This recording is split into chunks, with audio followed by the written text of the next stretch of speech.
flat-footed Mexican Yeah. fighter. Look, if you're calling me a Mexican fighter, I find that as a compliment, you know?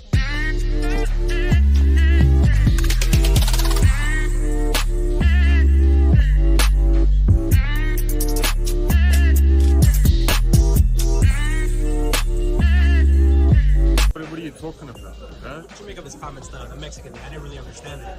Yeah, like, well, I'm a flat-footed Mexican fighter. Look, if you're calling me a Mexican fighter, I find that as a compliment, you know? It's not worth the $35 million. Why would my friend go and lose money to put money in his pocket? He's from Mexico. No, we're cool, American. Cool, but let's. If Ryan Garcia somehow pulls off the upset, oh my gosh. I might as well just put commentary and leave the game alone, man. I'm not gonna lie.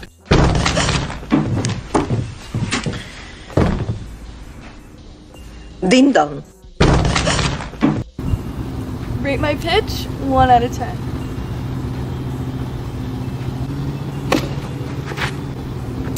There were times that work was not my priority based on my mental health, which I had. Okay, it's time for workout number 1. Ready? 1, 2, 3. Stay focused. What's up? What's up? What's up? You know what time it is, Frank Bay in the building. Let's get to the people, man. The people. Hit the like, comment, subscribe, share. Canelo, so passive. Yup. Alfredo Contreras, what up? Yo, Isaac Bermuda, who the fuck is Crawfish? Who the fuck is Shakira? Who the fuck is Boots? I hear you. Sub Mexican boxing #1. Damn, who's that? The Dona, for sure, man. You know, we keep it lit, man.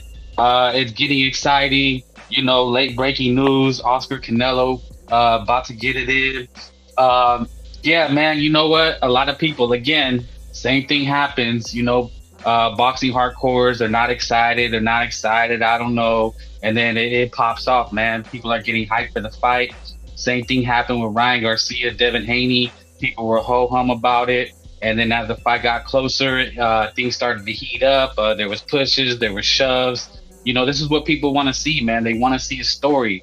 You know, it's one thing, you know, we talk about, oh, they're professionals. You know, I seen Bill Haney saying Ryan wasn't being a professional. You know, they're giving Ryan all the shit.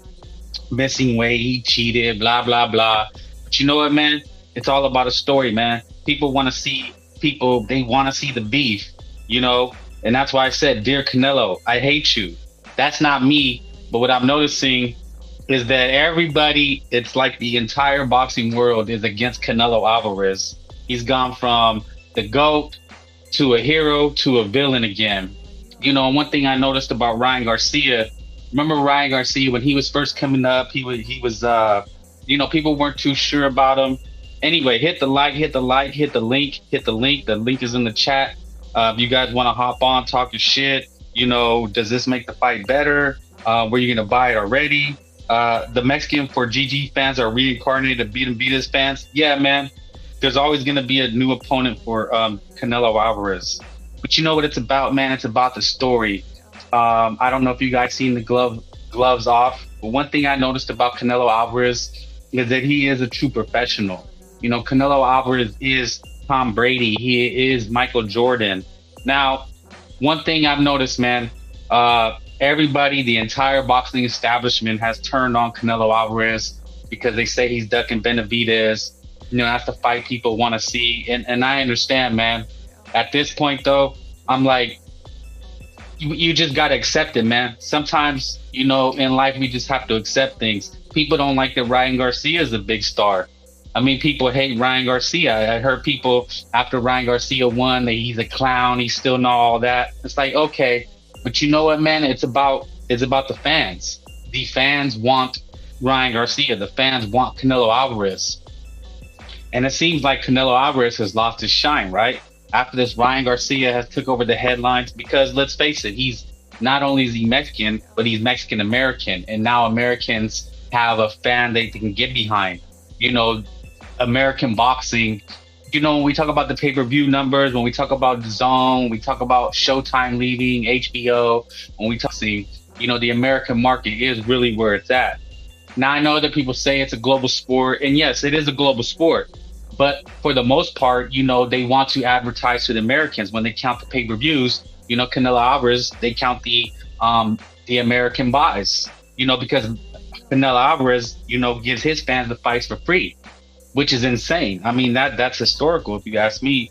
So, you know, that's what I noticed when I'm watching the 24/7, the lead up. When you notice the fans come in for Canelo Alvarez, he literally does have a whole country behind him. He has fans that love him. They showed a picture of a guy with a tattoo on him. Hit the like, hit the like, hit the like, hit the link. You know, let's talk. Oh, Oscar is right. Listen to him. He fought everybody. Yeah, disclaimer. Fair right copy use. So that's what everybody's talking about. I'm going to play the clip. Hit the link if you want to jump in, talk your shit, how you feel. Are you on Oscar's side? Are you on Canelo's side? I mean, this is like Mexican brown on brown violence, man. They want to see us, you know, crabs in a bucket tear each other apart. And I'm here for it. You know, you know, it's entertainment. At the end of the day, man, fair use, you know, it's entertainment. The last thing I want to do is associate myself with the Fishnet King. Yeah, you know, Oscar was in his bag, though. Oscar had said, you know, Oscar's Oscar De La Hoya.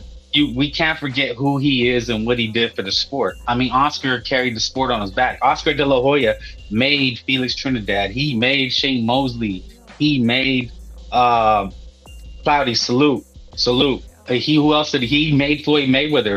I mean, Oscar De La Hoya made Floyd Mayweather, for better or worse. And he made Manny Pacquiao. We forget who Oscar De La Hoya is. Now, I don't condone his wearing fishnets, don't get me wrong, but we can't forget who he is. Canelo was a bank for Golden Boy. Oscar should never forget. Canelo brought relevancy. Yes, he did. But you know what, man? I mean, you never know. You know, these are two big superstars. They're two big egos. But also, Oscar De La Hoya, your time has come. This is Canelo Alvarez's time. You know, when Canelo Alvarez leaves the sport, you know, Oscar, you're just getting older. You know, we're all getting older. We all had our time to shine, or you're shining now. But one day it'll be over, and the next crop, the next superstar will need to shine. And it just looks kind of sad if you're sitting there trying to steal the shine. I mean, you know, but then again, Canelo Alvarez, like, you know what? Every person has their side. When you follow things, every person has their side. Oscar has the golden touch. Ryan next. Yeah, I mean, that's what it's looking like. And it was looking bad for Alvarez. You know, he's getting beat on by the press with Duck and Benavidez. You know, everybody's turned their back on him. You know, the only people who follow Canelo Alvarez are his diehard fans. And then us on social media, Twitter, Instagram, YouTube, you know, all you hear is Canelo Alvarez slander. So, you know, and then with Ryan taking his shine, it looked like he's finished. You know, I was even thinking, now I gotta admit, I'm not a Canelo Alvarez super fan. I'm not. I'm a fan, but I'm more a fan of like what he's done for the sport. Like when I hear Canelo slander, I'm just like, you're just being a hater.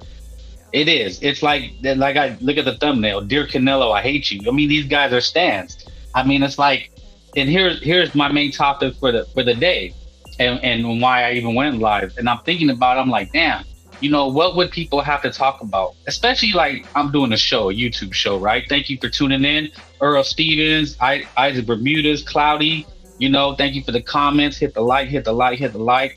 Oscar has a golden touch. Yes, Oscar did make Canelo Alvarez too, and which is crazy, right? Champion. Canelo's still the face of boxing. It's the Canelo era.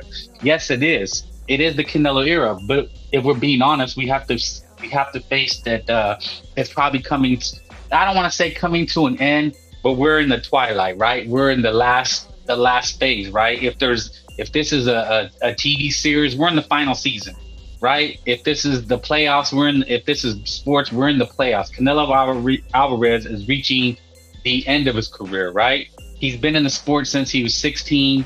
He has over 60 fights. He's 34, but in boxing years, he's probably more like, 50 years old. A lot of wear and tear on the body. He's had surgery.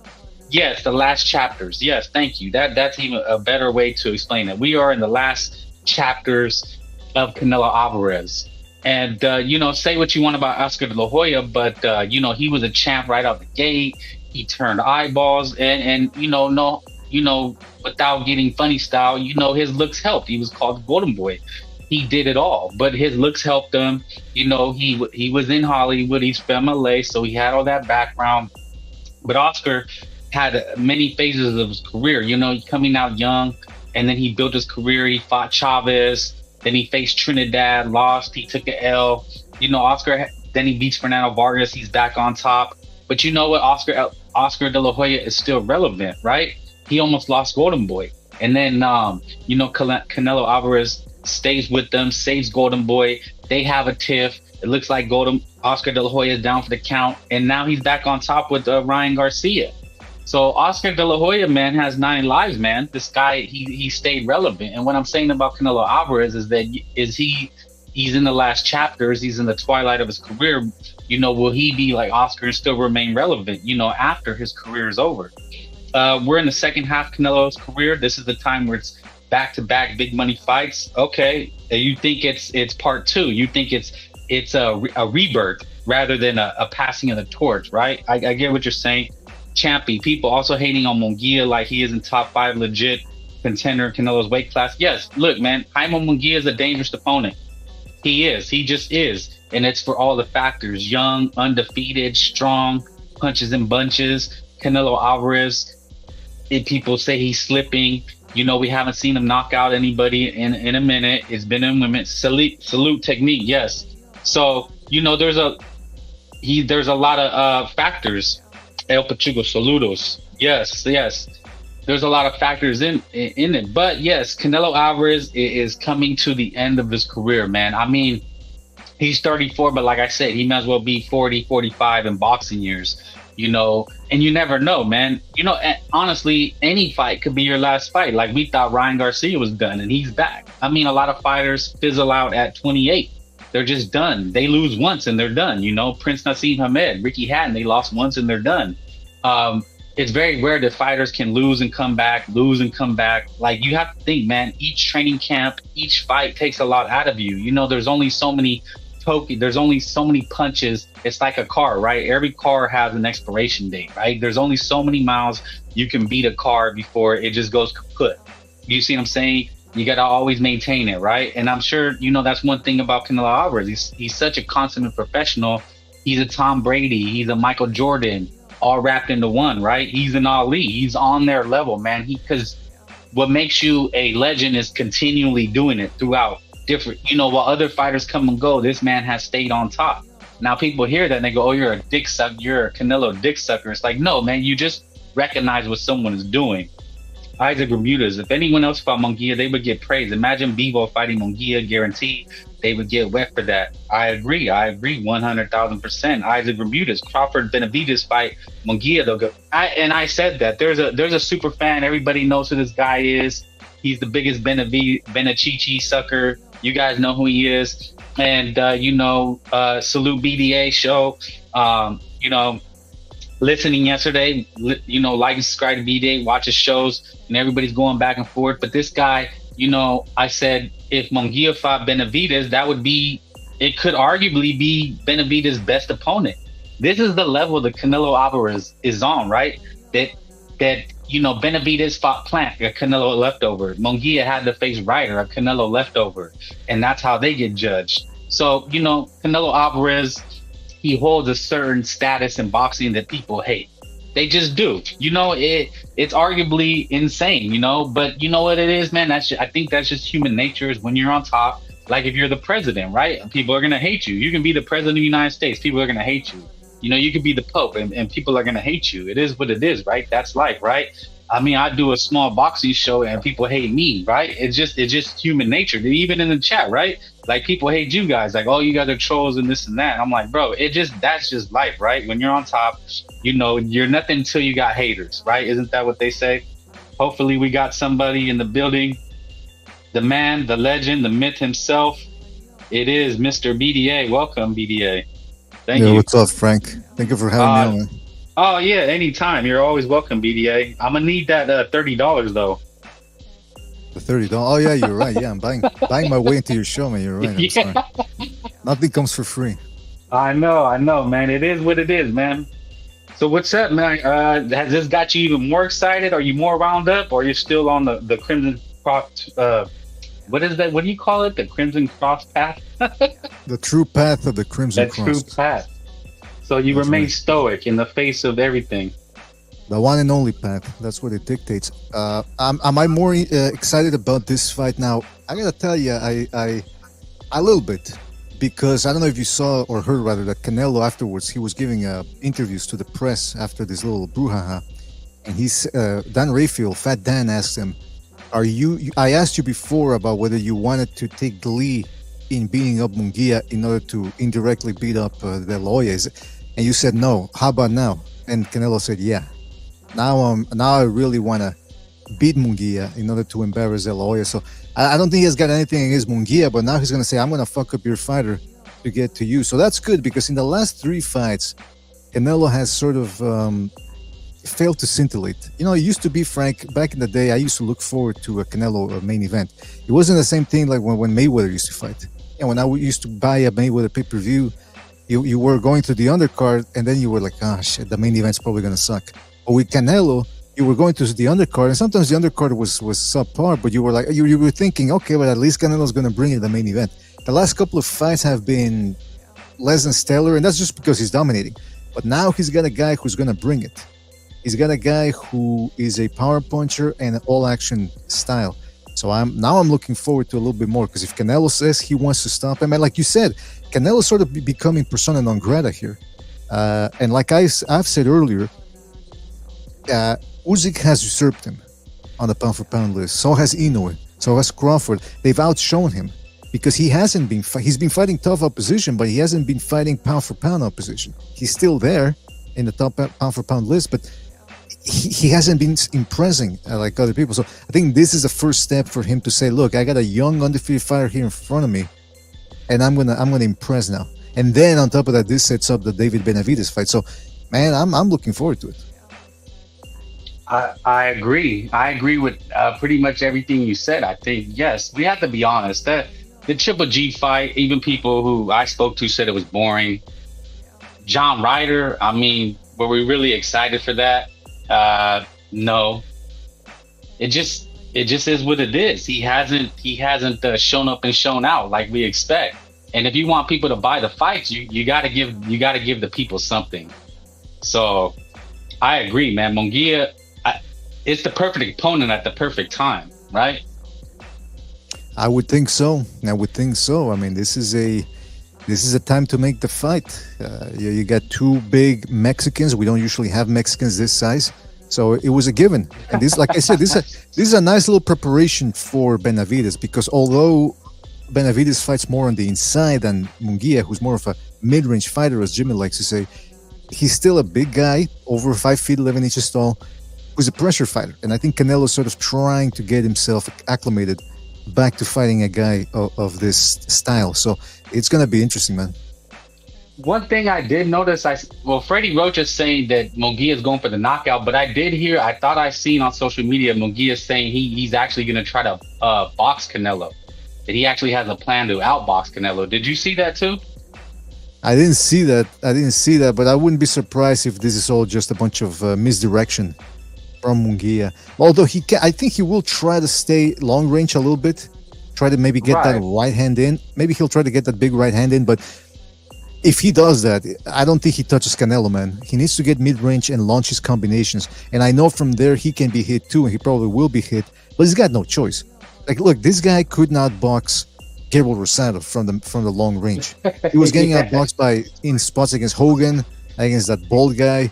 A year ago, I believe, he bailed himself out with his power. So now, look, Mungia has a lot of good attributes, but his defense is leaky.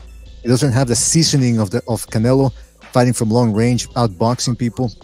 So I think Canelo's going to outbox him. It's going to look a little bit like the Julio Cesar Chavez fight, and that's why I'm picking Canelo by stoppage. But I wouldn't be surprised the way he's been fighting recently, 1 punch at a time. Maybe Mungia can make it the 12 rounds. And I also said, when Charlo and Canelo fought, a lot of people were saying Canelo was going to stop him.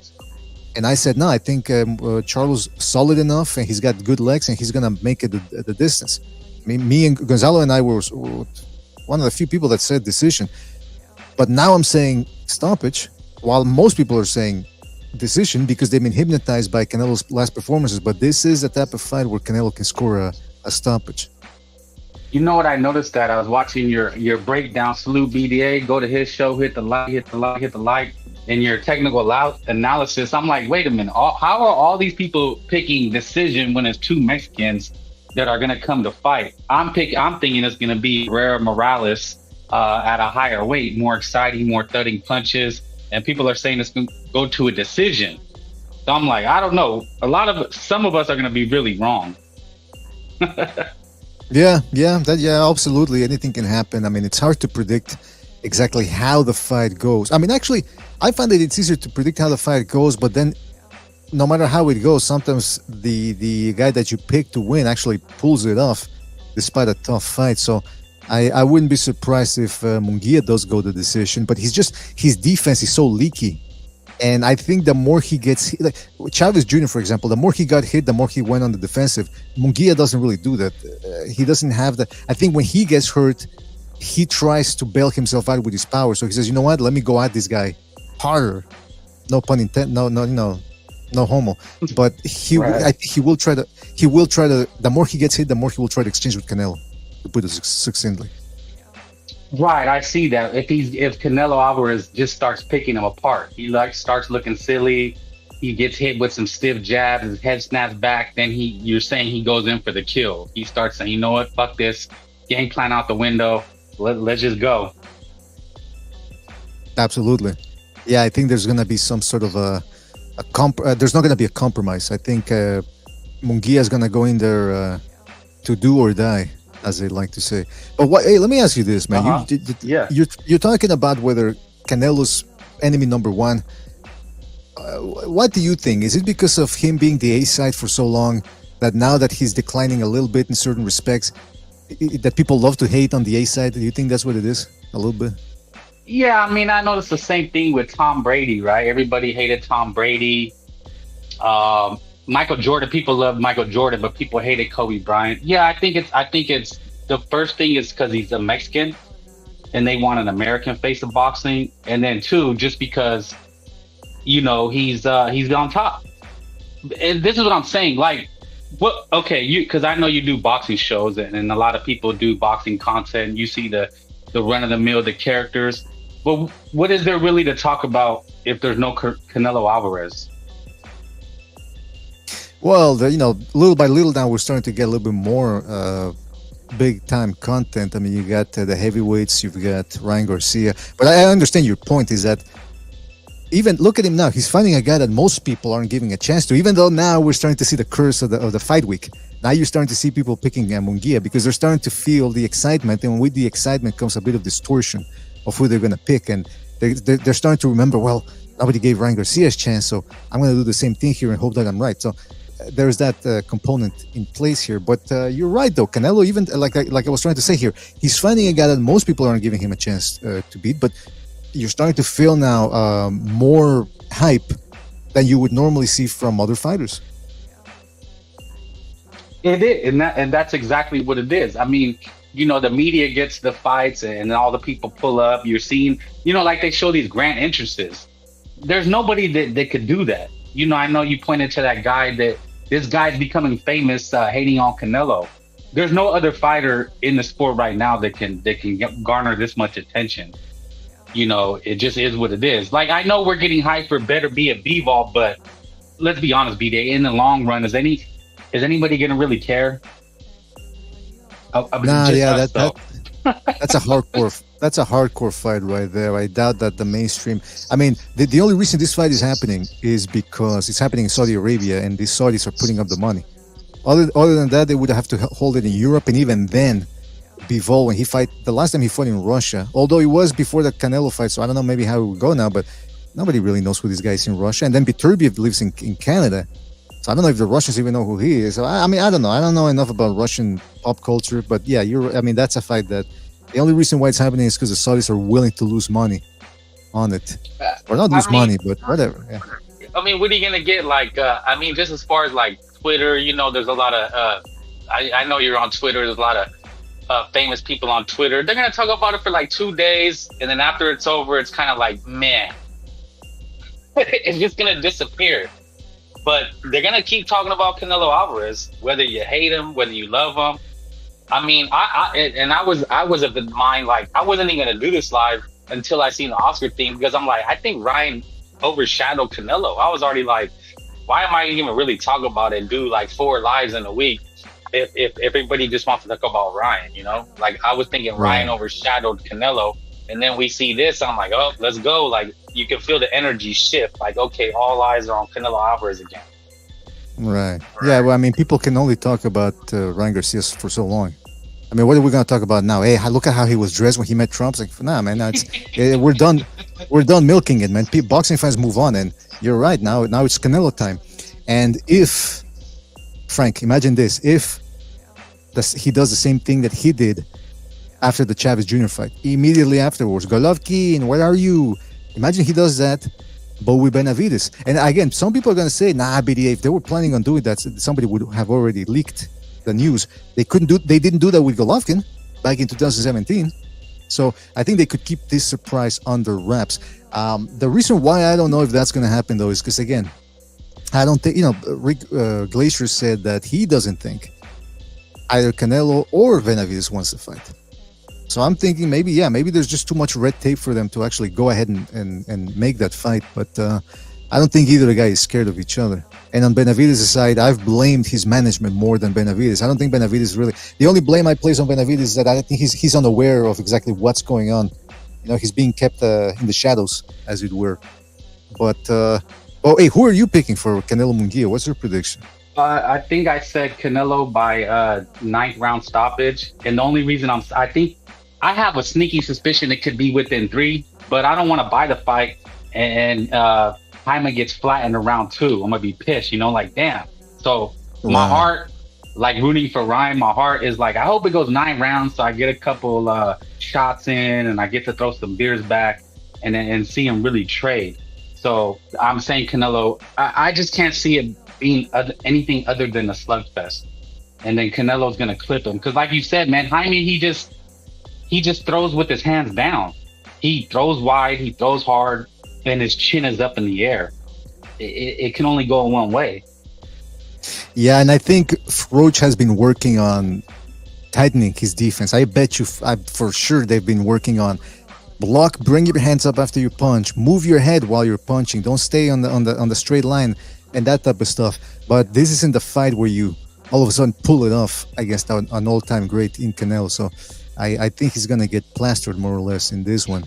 So are you I do think 6 within 3? No. Well, you know what, man? I was having this discussion before the Ryder fight, and I always like to give the underdog a chance. So I was looking for things that maybe Ryder could pull off, and I kept saying to people during the show, I said, if this is a bad fight for Canelo to show up in out of shape, like if he takes this fight lightly, John Ryder could make it hell for him. And in a lot of ways, Ryder did pose some problems, but he got beat up in that fight. His face was bloody. He was hurt multiple times. Yeah, disgusting. Yeah, and that's why I was saying, because you said under 6. If you would have told me, hey, Canelo's going to fuck up Ryder in under 5 rounds or 6 rounds, I would have been like, really? I don't know. That's what he was doing. He looked like he had him. I was surprised that Ryder went the distance because he looked within the first 5 rounds that he wasn't. By sheer miracle and toughness, he made it out. So, hey, maybe you never know, man. Mungia, I think, has worse defense than Ryder. Ryder actually has pretty decent defense. He's pretty durable. He's got a thick neck, bull-like neck, and that's why they call him the gorilla. So he was able to take those shots. But Mungia, I don't know, man. His guard is too leaky. He doesn't tuck his chin in properly. Like you were alluding to earlier, he takes snapshots after he throws a shot, and he stays there for half a millisecond more than he should. I'm very dubious about whether he goes the distance. I can't see it any other way than him getting clipped just because here's what I think happens. And what I really believe is that when people get in the ring with Canelo, they don't want to throw. It's not that he doesn't throw. Okay, I heard you break it down. You said Canelo throws one shot at a time. Then you also said, but why does he doesn't need to do that if he can just make a guy waste all his energy backpedaling and the guy doesn't want to throw shots? Why is he going to open up on guys that aren't going to throw back? Like literally, Canelo makes guys not want to throw back. Do you believe that to be true? Absolutely. Yeah, man. I mean, look. No, you're absolutely. Yeah, he forces guys, and it's become a meme because people go, some people are led to believe that no, it's because the fights are fixed. They're told not Oh, to I throw seen that punches. wrong. Well, no, well, I mean, listen, everyone's entitled to their opinion, but I mean, Right. it's something. It's you can disprove it because you can't prove it. So it's as long as you introduce some doubt into that equation, it's pretty much an invalid argument. I mean, it's got its certain merits, but I doubt. I mean, look, I'm not. Again, I must reiterate. Of course, fights are fixed in boxing. It's boxing, but you have to actually provide solid evidence. You can't just look at a fight and go, oh well, you see he missed a punch here, and you can counter with, well, that's what happens in boxing. People miss. How do you prove beyond a reasonable doubt that the nature of the missing is strange or above average or above chance? So, but my point is this, man. I think Mungia is going to bring it. I don't know how he's going to. I'm really looking forward to see how he reacts from those Canelo sledgehammers. Because here's the other thing, Frank, refresh my memory. Who's the biggest puncher that Mungia has fought? Jeez, just for talent wise, I would say Derevyanchenko. Right, or maybe isn't Torano Johnson a puncher? He wasn't very good though. Like to me, Exactly, power yeah. is like delivering punches. Like to me, a sharpshooter, someone that can sharpshoot, is more dangerous than a typical like a thudding puncher. Who's more dangerous, Derevyanchenko's straight shots or Berlanga's heavy thudding shots? Like Berlanga could punch like a mule, but it's the what do you call the trajectory from A to B? Right? I'd rather have a sharpshooter that could clip you than someone who's gonna thud you out of there. But that's just my opinion. Yeah. Well, maybe you bring up a good point, and I'm looking through Mungia's record here. I don't know. Takeshi Inoue was a strong guy. I don't know if he was a big puncher, but he certainly was a strong fella. But yeah, I'm looking at his record, and I can't.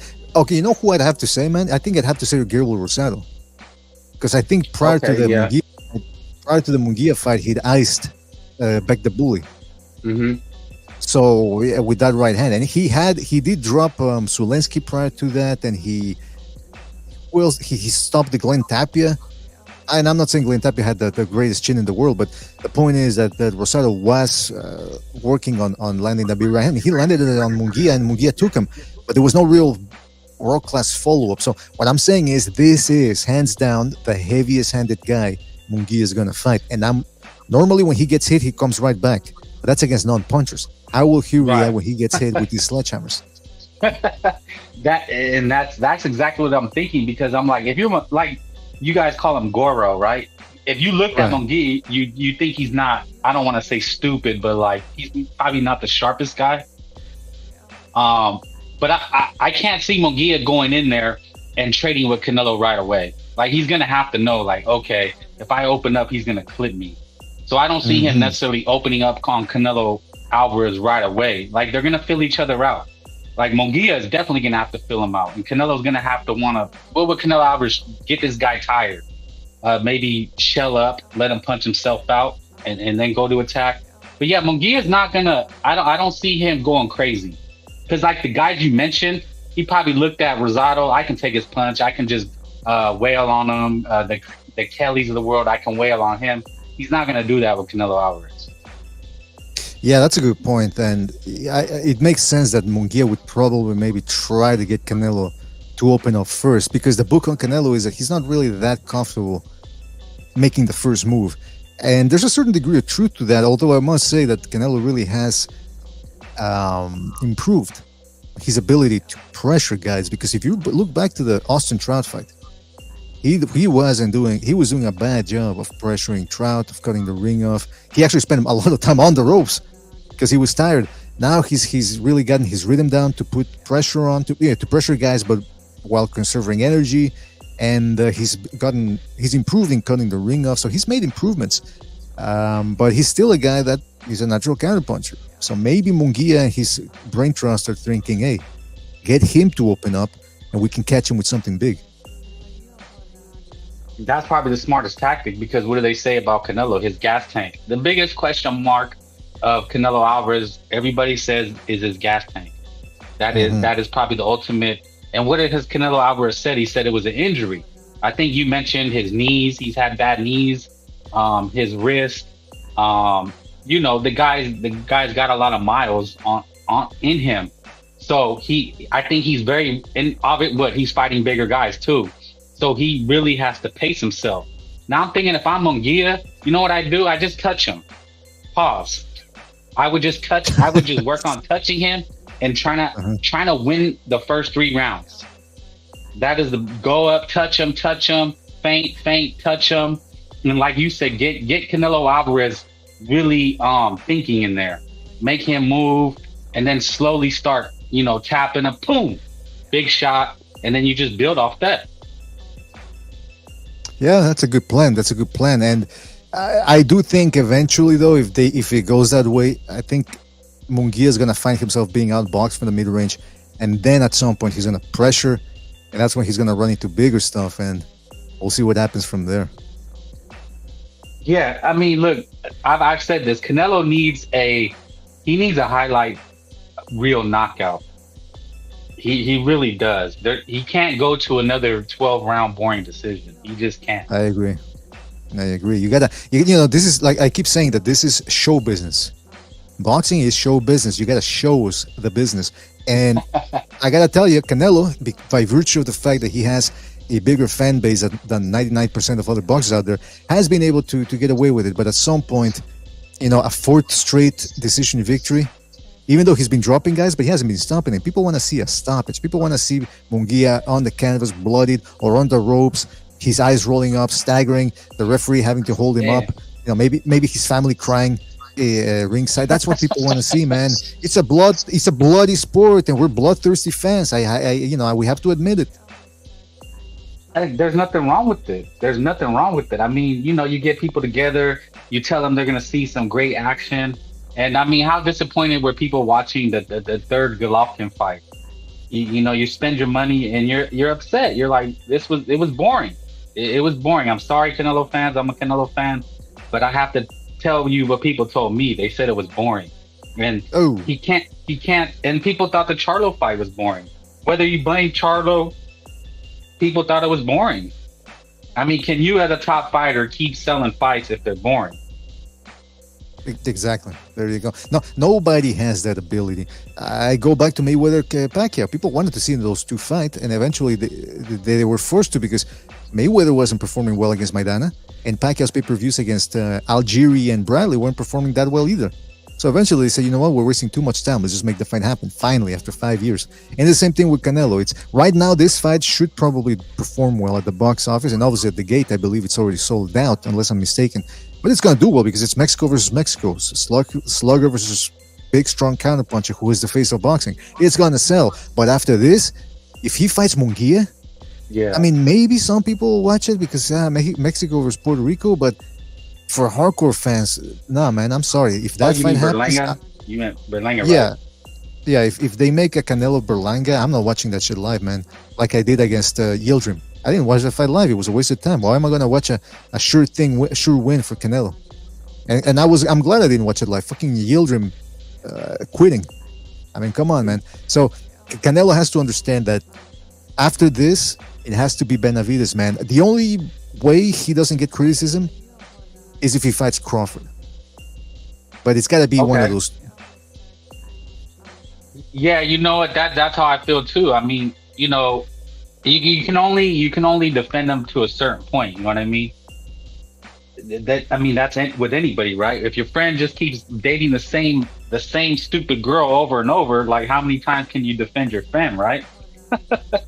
Exactly. And listen, Canelo's not my friend. The only reason why I defend the whole Benavidez thing is because I don't see what people are saying about Benavidez. Believe me, if I saw the evidence and that's the way the story was going, I'd say, hey, Canelo's docking Benavidez, but he's not.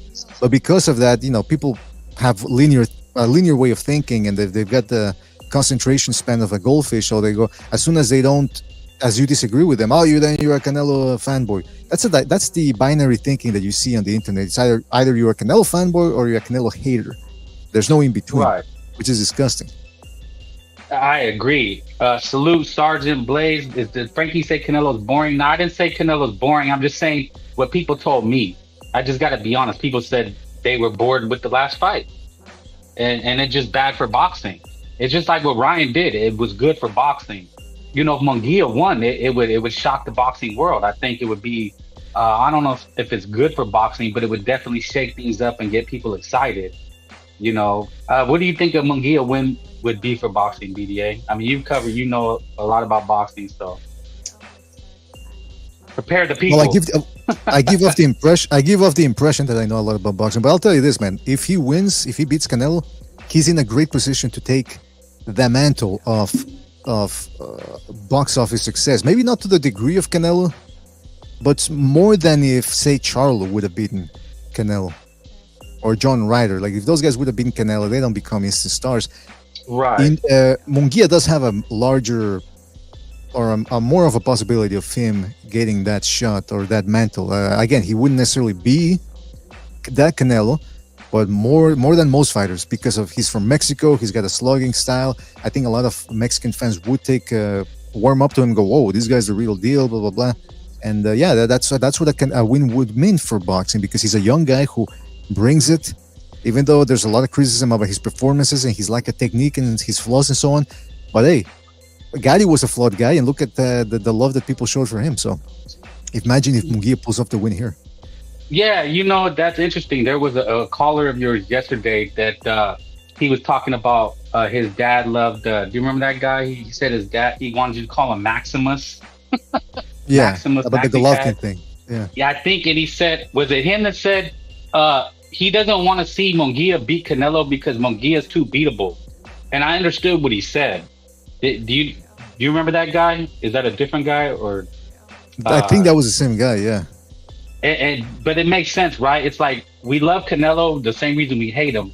It's like Tom Brady; they just keep winning, but they're so superior. Like, and it sounds like I'm being a Canelo dick rider, but he really is that good. And then we know if Mungia, let's say he beats him because Canelo just the gas tank wasn't there. Mungia is also beatable, so we're not going to have that hardcore superstar. Like anybody could walk in and beat Mungia just watching them. You understand what I'm saying? Yeah, they give off that impression, or they create that view. Yeah, Mungia, how long would Mungia last at the top? Like, somebody like Billy could probably come in and beat Mungia, just knock him off. I don't know how long would he last. Probably, yeah, but Billy's another guy. And Billy's another guy that's sort of being overrated. I mean, look, I like watching him fight, and I was pointing him out to people before he started becoming famous amongst boxing fans, because he fights on in my neck of the woods. Even though he lived in France, and I think he's Cameroonian or original or some African country, but then he moved here in Montreal, and that's where he's been playing his trade. But I do think he's being overrated a little bit now. People are making. I mean, he fought Gongora, he fought and beat Gongora. And that's really about it. I mean, I think he beat Ellis. And you remember that black dude with the Afro-Anglo guy with the blonde hair who gave Benavides a bit of a good fight? Yeah. And Billy fought that guy, and he couldn't take him out. But then, as far as I know, there's no footage of that fight. So those are his two biggest wins, and already people are making it out to be like, hey, him versus Benavides and all that. I don't think he's ready for that. I mean, Gongora was stunning him with uppercuts. I mean, I don't know how he would do against Morel or Benavides, even though Morel's another guy that's being heavily overrated, but at least he's shown more dominance than Billy has. Yeah, I mean, if you look at where Canelo's at, the next crop is probably Billy, Pacheco. I mean, I'm going to throw Berlanga just because he's a name. Mungia probably would have been a part of that, but now he's fighting Canelo. I mean, who knows what Mungia, like, I think you guys said that if it's an action fight, Mungia is still a viable name. But Canelo is that elite guy. He's elite. So Mungia win, would Mungia be able to take the mantle and become the next face of boxing Mexican superstar? I mean, could you see him?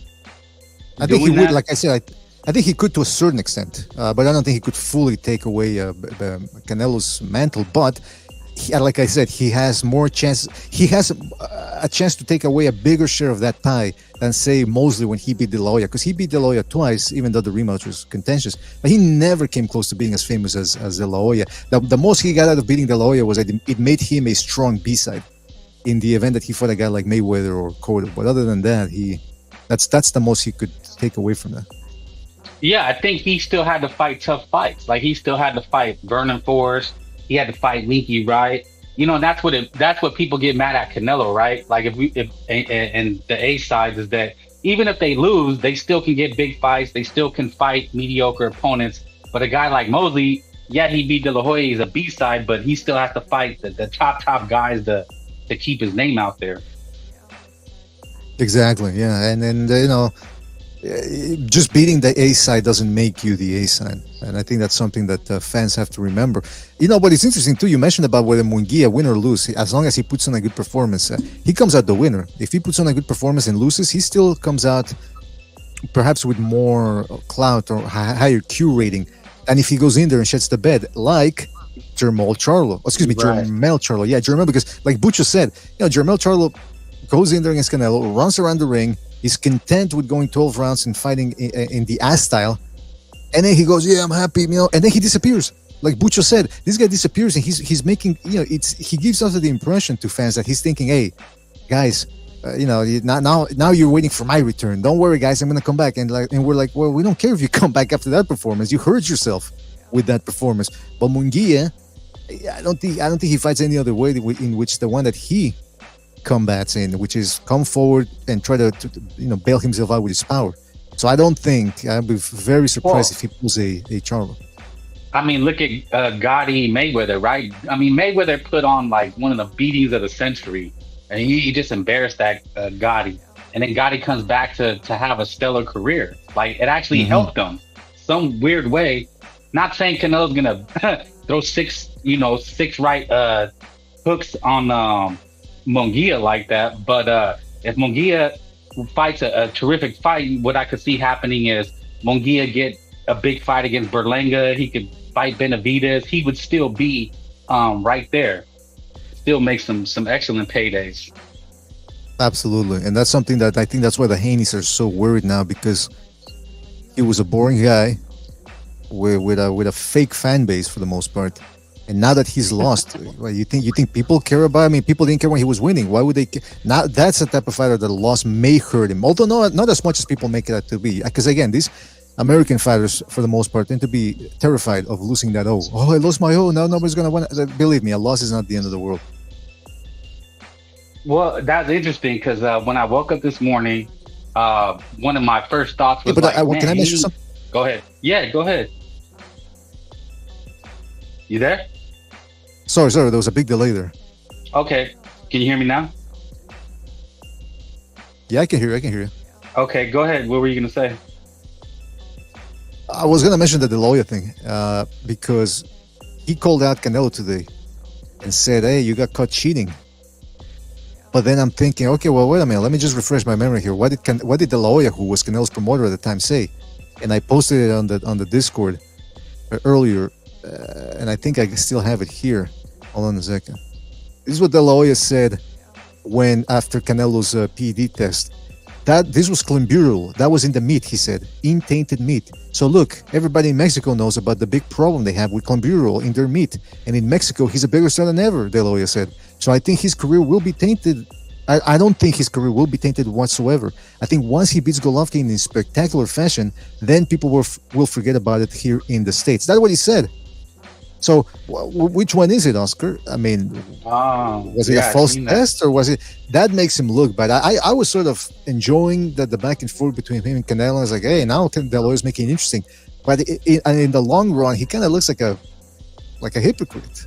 I mean, he doesn't kind of look. He looks like a hypocrite because why? Are you, and then if he says, "Well, I'm just selling the fight," okay, so which one is it? So you say what you mean, or do you just say whatever you want on the spot to what benefits you and your business? Do you see where I'm going? And if he says that, and if he says, "Well, it's a business tactic," well, then don't blame the Ellerby and that Swiss banker and Al Heyman for stealing your fighters when you were all cooked up in rehab. Ooh, yeah. I mean, am I wrong, Frank? Tell me, man. No, I mean, people are, look, that's what the internet is for, right? Like, you can say one thing, you can change your whole stance, and then people are going to call you out. Like, remember in 2008 when you said this? Like, that's the beauty of the internet, right? Is we can always call people's bullshit out. So, I mean, well, hopefully you remember what you said yesterday. Exactly. And look, I like De La Hoya. I like the way he runs things over in Golden Boy, but he said what he said. And, I understand why he would say it, because he wanted to kill two birds with one stone. He wanted to criticize Canelo and at the same time sell the fight. But at the same time, he's contradicting himself here badly, and it makes you question. Look, I've never had any illusions about who Canelo De La Hoya is. De La Hoya is a guy like Sugar Ray Leonard when he was in his prime, who always thought before he spoke. Now, I'm not saying that that's a bad thing. We all have to think before we speak, but he did it to a larger degree, calculated, in order to protect his image, because he had a lot of endorsements. He had that wide smile, that gold medal. He was America's sweetheart. So he had to protect that image. Most people didn't know that he was going around banging women here and there, having children out of wedlock, 2 clips at a time, doing the cocaine. And he had to protect that image. So he was always extremely careful about what he said. Later, but you could see little glimpses of the true De La Hoya. For example, when he said he was going to beat Whitaker because and I quote, he said, "Blacks can't take it to the body." And that got him a little bit of trouble. And this was 1997, before the world went PC mad. And then when he fought against Bob Arum, and he called him the biggest Jew to come out of Harvard. Those are two little things that got him. Right. So every once in a while, De La Hoya has slipped up and he has shown his true self. That it can be a little bit of, he can be vitriolic in there. And I think we saw a little bit of it here. That's definitely the real Oscar. What you said. There's the polished, pretty boy image that the media, that he wants to sell, and then there's the real him, the coke sniffing, draw wearing, womanizer, as BDA so eloquently put it. Yeah, fan of kitchen appliances. Yeah. Oh, I've seen that. That is insane. That's insane that these guys are saying things like that, especially in this PC era. Salute, yeah, you're right, HLD, if you're there. Go ahead, BDA. No, I just said you're right. You're right that he's calling him a maricon, and then the law. It's like that stuff in the PC world can get you canceled. Well, I think Oscar's thinking, well, as long as I say it about myself, it's called some kind of tactic. Like, if I say it about me, then you can't use it because I'm already making fun of myself with what he tried to do. Oh, okay, I got you. Salute HLD, welcome. Thank you. Hit the like. We got BDA here. HLD, what's up, man? What's your good, thoughts Frank? on this? What's good, BDA? Look, want to give you guys a heads up. I got my attorneys listening in just in case you guys defame me. You know what I mean? And damn, I'm ready to go to court. So just be careful, okay? Whoa, disclaimer. Yo, man. I mean, this shit was needed, bro. Because this fight was really like, it was bland, bro. Like the energy was bland. So today was needed, and I hear you guys talking about the specifics. You could call one person on the hypocritical side of something, but there is legal claim for defamation, though. Yeah, one guy's hypocritical, but it's not defamation. The other one is defaming, accusing of an act that definitely can hinder his brand. The other one are facts, and so that's the difference. Do I think Oscar's going to go through with it? No, I think it's all part of the promotion.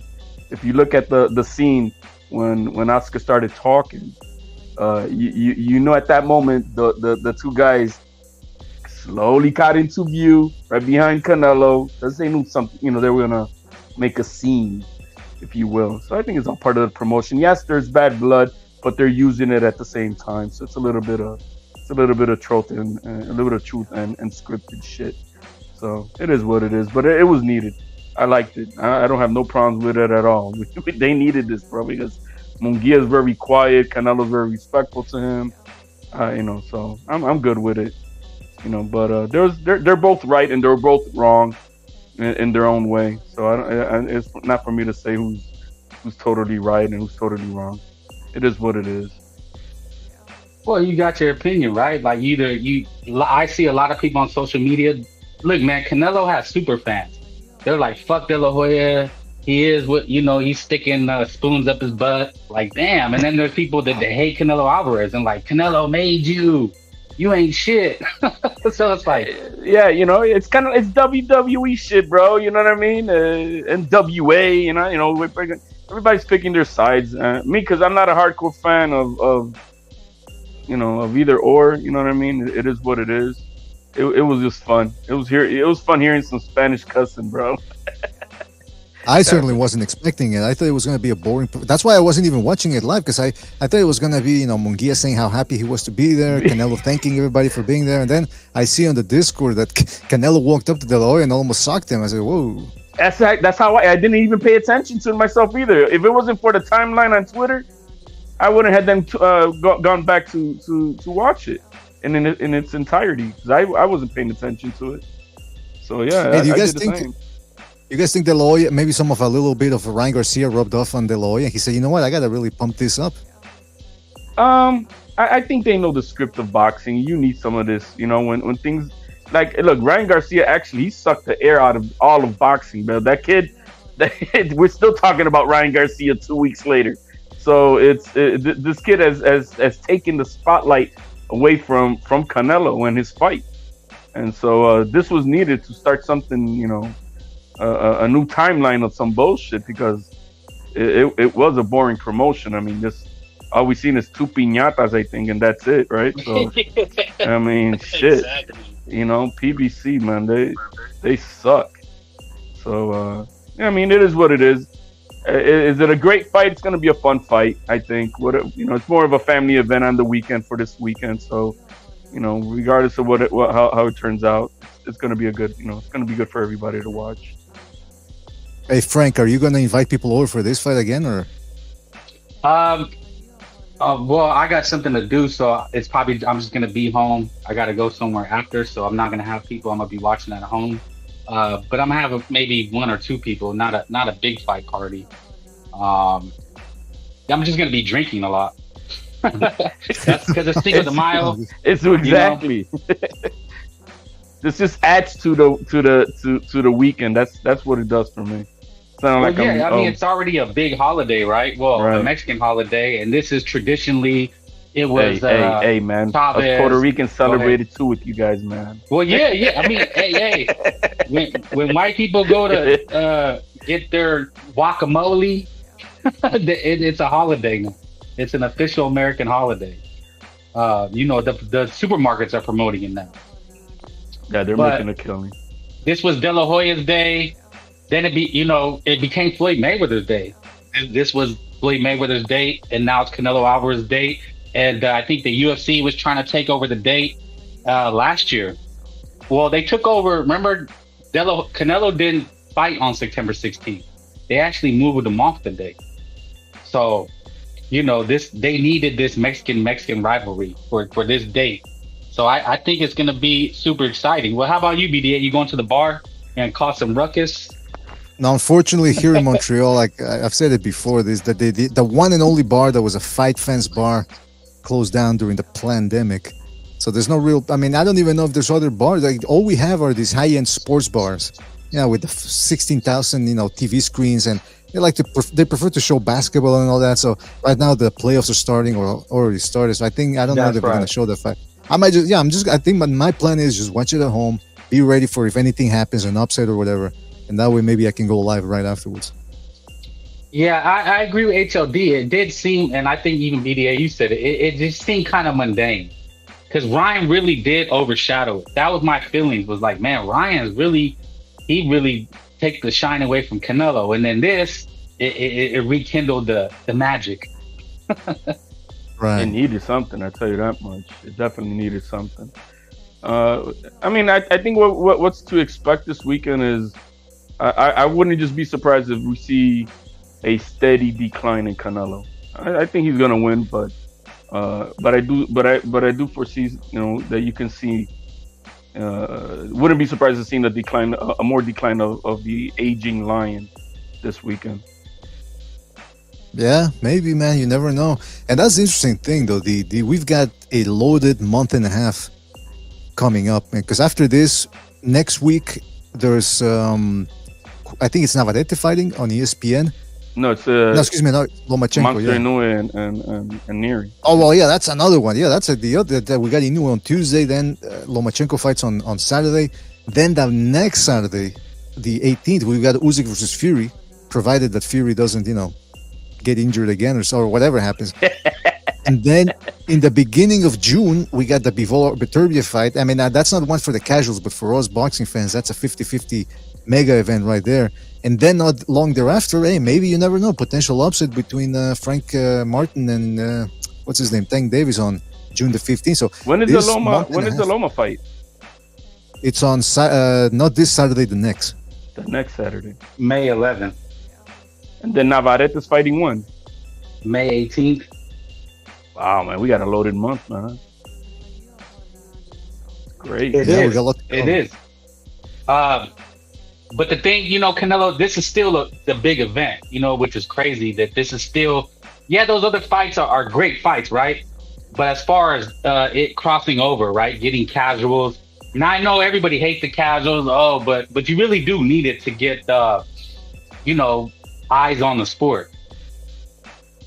Let me ask you guys something. Is an upset this Saturday good for boxing? We were just talking about it. Oh yeah, that's why I came in late. My bad. It's all good. Now you have to leave. I got my attorney, man. Chill. Okay, how about this? Is it good in the same way that Ryan was good for beating Haney? Is it the same? I don't think it's the same. I think Canelo's still the star. Mungia, it would be exciting for the boxing world. I don't know if it crosses over. I don't know what you guys think. Yeah, it would definitely help, man. It would be, like you said, it would be different than Garcia losing. First of all, a lot of people would be gleeful that Canelo loses. I mean, he's the A side. Anytime an A side loses, that would, but again, I do think it would also inject new blood into boxing. I mean, Jaime Mungia, all action guy, tall, power puncher. Yeah, I think it could help boxing maybe to have that guy on as a star. I think Oscar De La Hoya would throw a fucking huge Mardi Gras party, right? You think he's obnoxious or any type of wrong way about him, bro? Can you imagine if that man wins? He might take off. He might start dancing in the underwear on the strip if Mungia wins. I salute Oscar. I fuck with Oscar heavy. But what do you think, HLD? I mean, I think what would be good is if this could really puts it on Canelo and does a great performance. I think it's a win-win situation for him, and if he at least does a good performance, goes 12 rounds, and it's a decent war, I think it's gonna be good for the young man. Obviously, if he wins, bananas for Golden Boy and the young man. I mean, at some point the new guard has to come in, man. You know what I mean? And a lot of the A-side stuff, starts creeping into these old lions, and you're not gonna get what you want to see. I have no interest in seeing no Canelo and Uberlanga. I have no. I'm here for. I know you guys are gonna hate me. I want to see that Puerto Rican dude get his head knocked off. Same with Crawford. He could, he could, man, repping my flag with that bullshit. No, bro, I don't want. But I don't have no interest. Is it $100? Is Mungia Berlanga $100 worth? See, that's where you gotta be discriminatory. Is that a word, BDA? I believe it is. Yeah. Okay. Yeah, that's the thing, man. Well, Mungia won't be the face of boxing. He just won't. No, I don't think him beating Canelo, he wouldn't be the face of boxing. No, he was. I mean, is it going to go on Jimmy Kimmel? I don't know. I mean, he'll get some shine, but it's not going to be. If you're thinking it's going to be Ryan Garcia-esque, it's not. No, it's not just at all. not. I think but I wouldn't be surprised because the business is business. I mean, we're talking about competition. I think Canelo runs away with this on Saturday.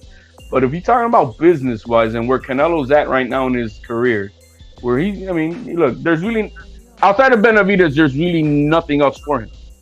Maybe a Bivol rematch if he wins later, against Better Beef, maybe. But really, is there really what's left for him at 168? There's really nothing. So would the business take over this Saturday? Have Mungia win a split decision, and then we have a rematch in September, and that'll be another Mega Day payday. It wouldn't be bad. I can see people being mad at it if it's competitive and it's controversial. Right. It would be a great selling point. But somebody said something on BDA show. I don't know if it was you, BDA, or a caller, with that if Mungia won, we would get Mungia Benavidez. Was that you or the caller, BDA? I think that was one of the callers. I don't recall saying that. But I think Benavidez team moved away from that fight already, man. They're done. I was listening to Senior Benavidez on Mill City, and his tone, his demeanor. I think they're moving on, and they're gonna chase the bag with the Saudis, with the winner of Beterbiev and Bivol. I would be surprised if that fight comes around. I'm saying if Mungia won, that we would probably get Mungia Benavidez more likely. Like Mungia would jump right into that. I could see. I mean, if the money's there for it, I see why not. But yeah, that's the thing. I guess the money would have to be there. It still wouldn't. Even Mungia Benavidez wouldn't be as big as Canelo Benavidez. And BDA, I think you said something earlier. I think nothing. You know what would be the biggest thing in boxing is, like BDA said, what happened with Triple G is that Mungia, it's an exciting fight. Like, this is the stars aligning, right? It's an exciting fight, knockout. Canelo gets knocked down, something crazy, right? And then Benavidez steps in the ring. Like that, I think that would blow the doors off Ryan. Pause. Well, I mean, I think what I'm saying is, I actually believe that if Canelo dominates Mungia, I think that spices up the Benavidez fight even more, because right now, the belief from a lot of people is that Canelo's lost a step, he wouldn't be competitive against Benavidez, but most fans get swayed by stoppages and knockouts. So if he beats up and stops Mungia, now you got a guy who's looking good against Benavidez, who's been tearing up the division. So that this fight has to sell, and it's up to Canelo on how he wins. So it's dependent on how he wins, is what I'm saying. Well, he's got to step on the gas tank. I mean, did he go all out against Charlo? I mean, we know Charlo didn't want to fight, but he could have stepped it up. I mean, is that due to his age? Is that due to his gas tank? I mean, well, you know what? I think it's a little bit of both. But Gonzalo does make the good point that Canelo believes that he can stop people one punch at a time, even though it's been proven to the contrary now. He still believes that, hey, if I catch a guy right, all I have to do is throw one punch at a time. And again, I'd like to see other guys try that. Who else can do that? Just say, I'm going to pressure, push a guy back, and win convincingly one punch at a time. I don't think I've ever seen that particular style quite yet. I can't judge him. I can't judge Canelo on that Charlo fight if you go to say, because that guy was running. There's a difference about lateral movement and literally running for your life. And I don't care how much you can cut the ring. Come on, man. This is not tag. So you're not. If the guy doesn't want to engage, he's not going to engage. And there's not much that Canelo could have done to do anything. Once that guy felt that drop in that second round, that was it. He's like, now all I just want to do is get to round 12, and that's what he made sure to do. So I can't really judge Canelo on that one. But where I do is on the Ryder fight. Like, yo, that guy lasted 12 rounds, bro. So that's where I'm like, the decline looked to me a little, that it is evident, because he didn't step on the gas to take that guy out, and he should have. He was there for it. Yeah, that was the fight that convinced a lot of people. I remember when people were calling into the show the day of, the night of the fight afterwards. They were like, man, he looked tall, and on top of that, he looked like he was balding too. I don't know if it was because his hair was wet because of the blood or whatever, but he looked like he had a larger receding. So he just looked. Yeah, so it looked bad for him because he couldn't take the guy out. It was one punch at a time. He got hit a little bit more than usual, and then on top of that, it looks like he's losing his hair. So it just looked like he was disintegrating before our eyes. But then after the Charlo fight, even though he couldn't stop him, he did, drop the guy, and he beat almost 12-0 undisputed champion. So that sort of rekindled it a little bit, but he needs a stoppage here. As we're speaking about this, I mean, I remember Manny Pacquiao had these same fights. I mean, he didn't look great against Algieri. I mean, he had some real lackluster, even like he should have stopped Brandon Rios, but he comes back and beats Keith Thurman, Same with Mayweather. Mayweather was awful. I mean, I can't believe I went and spent like $300 that night. And I went to Buffalo, and the whole crowd was just bored to tears. And that's almost, I think that was the fight that made the Pacquiao fight happen, because CBS Sports was so disappointed. It was just awful. I mean, do you guys remember that? So, I mean, it happens with the elite. You're right. I remember Pacquiao. Listen, I remember Pacquiao when he beat Morales in 2006, stomped him. That was the fight where people went, holy smokes, this guy's unstoppable. Then in 2007, he went the distance against Marquez. No, excuse me. He went the distance against Barrera in the rematch. And then he almost lost the Marquez rematch in early 2008. And I remember a Ring Magazine article saying, is Pacquiao losing it? And people on the internet too, they were saying, hey, Pacquiao's losing it after a long career. Because remember, he started at 16 or something like that. So people were saying, he's done. And then what happened? That very year, 2008, he beats up De La Hoya at a higher weight class, and now all of a sudden he's invisible again. So that's what it is. That's what I was saying earlier. Most people only remember the last fight. So that's why it's imperative that Canelo gets himself a stoppage here if he wants to really make a Benavidez fight the biggest event possible. And revive his career. Go ahead. I just think that we can't really totally get it twisted. Showing your age does not mean you're trash. You know what I mean? That's just not confused. It's just showing, okay, you're no longer that young lion. That's all that means to me. Is as long as you're still competing well in it, but that it reflects that you're getting older. Of course, you're not going to be the same guy at 34, 35 as you were at 25. It's just obvious. It's not going to be that way. Mungia right now is 27. The kid's probably throwing 100 punches around. You think he's going to continue throwing 100 punches around at 34, 35? I don't think so.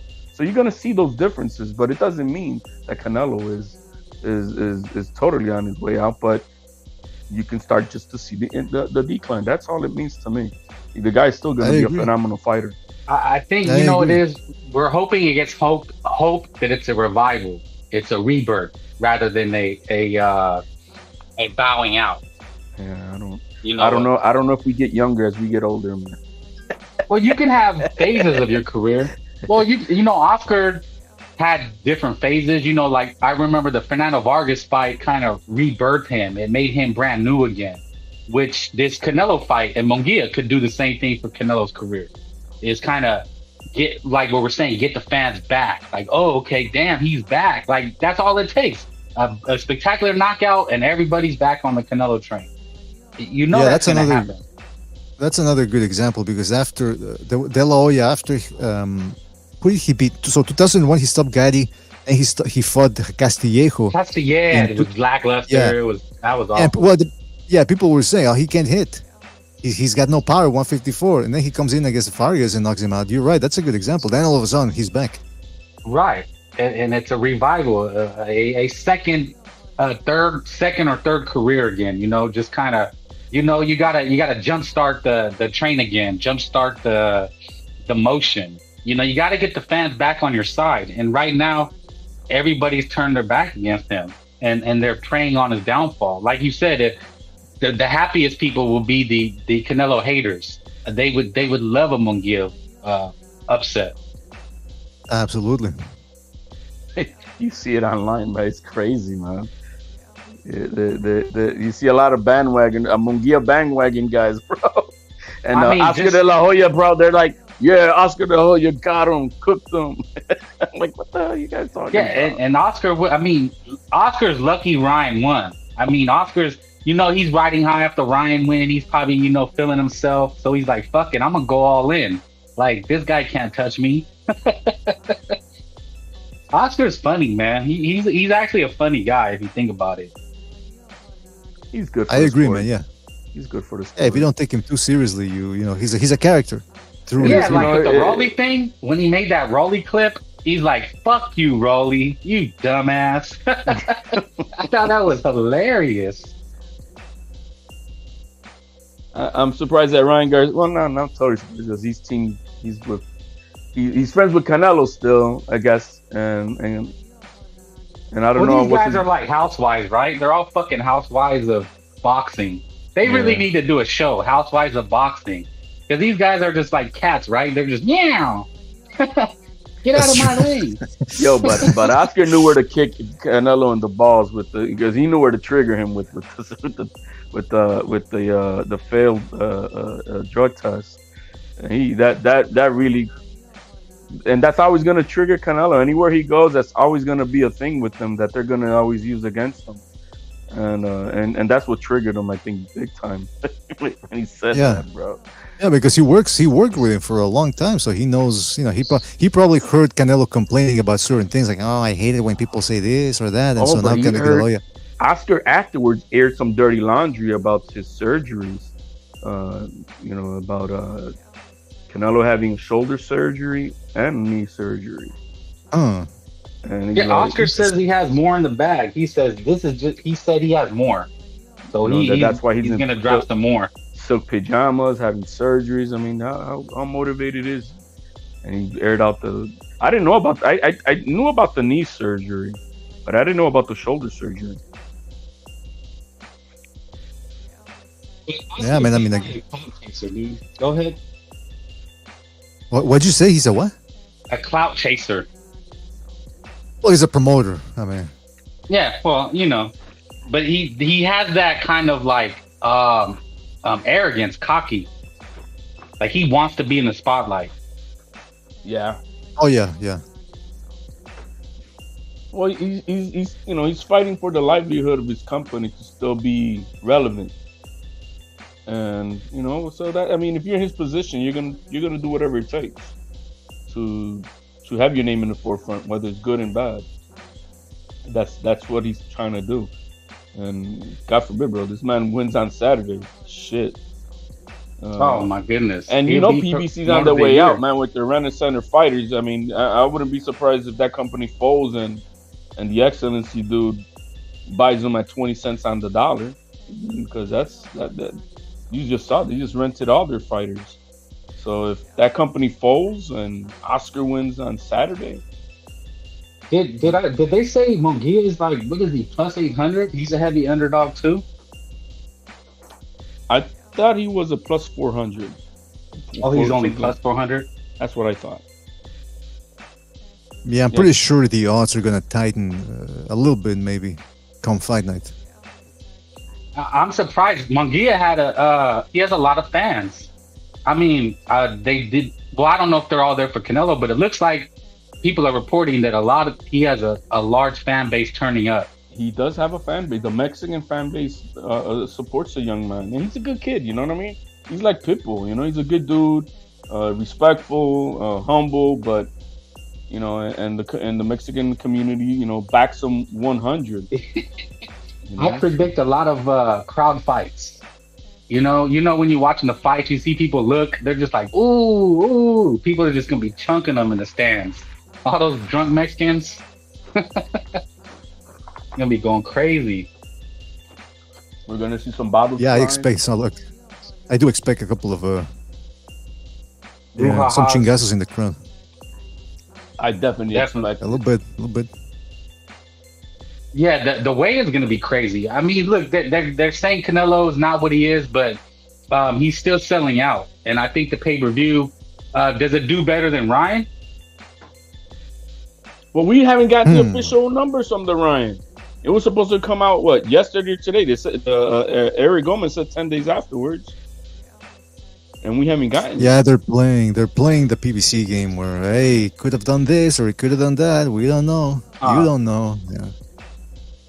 If let's say, go ahead. No, I'm sorry. I thought it did well. What numbers are well? I'm not going to say 1.5, but I'm going to say that they did well, better than anybody really expected. What if Ryan does? What if that fight actually ends up doing better than Canelo? Does that mean Ryan's the face of boxing? Does he take over the date? Because that's what's going to happen. Like, Canelo really has to do better than Ryan Garcia, or it's like, damn, now Ryan Garcia really is the face of boxing. I mean, that's back-to-back $1 million pay-per-views, million pay-per-views, give or so or take, but you know what I mean. It's gonna take more than one win for Ryan to take over that spot totally like that, and he has to show consistency. He's the hot potato at the moment. I mean, look, they already said Tank Davis was the face of boxing after fucking one pay-per-view.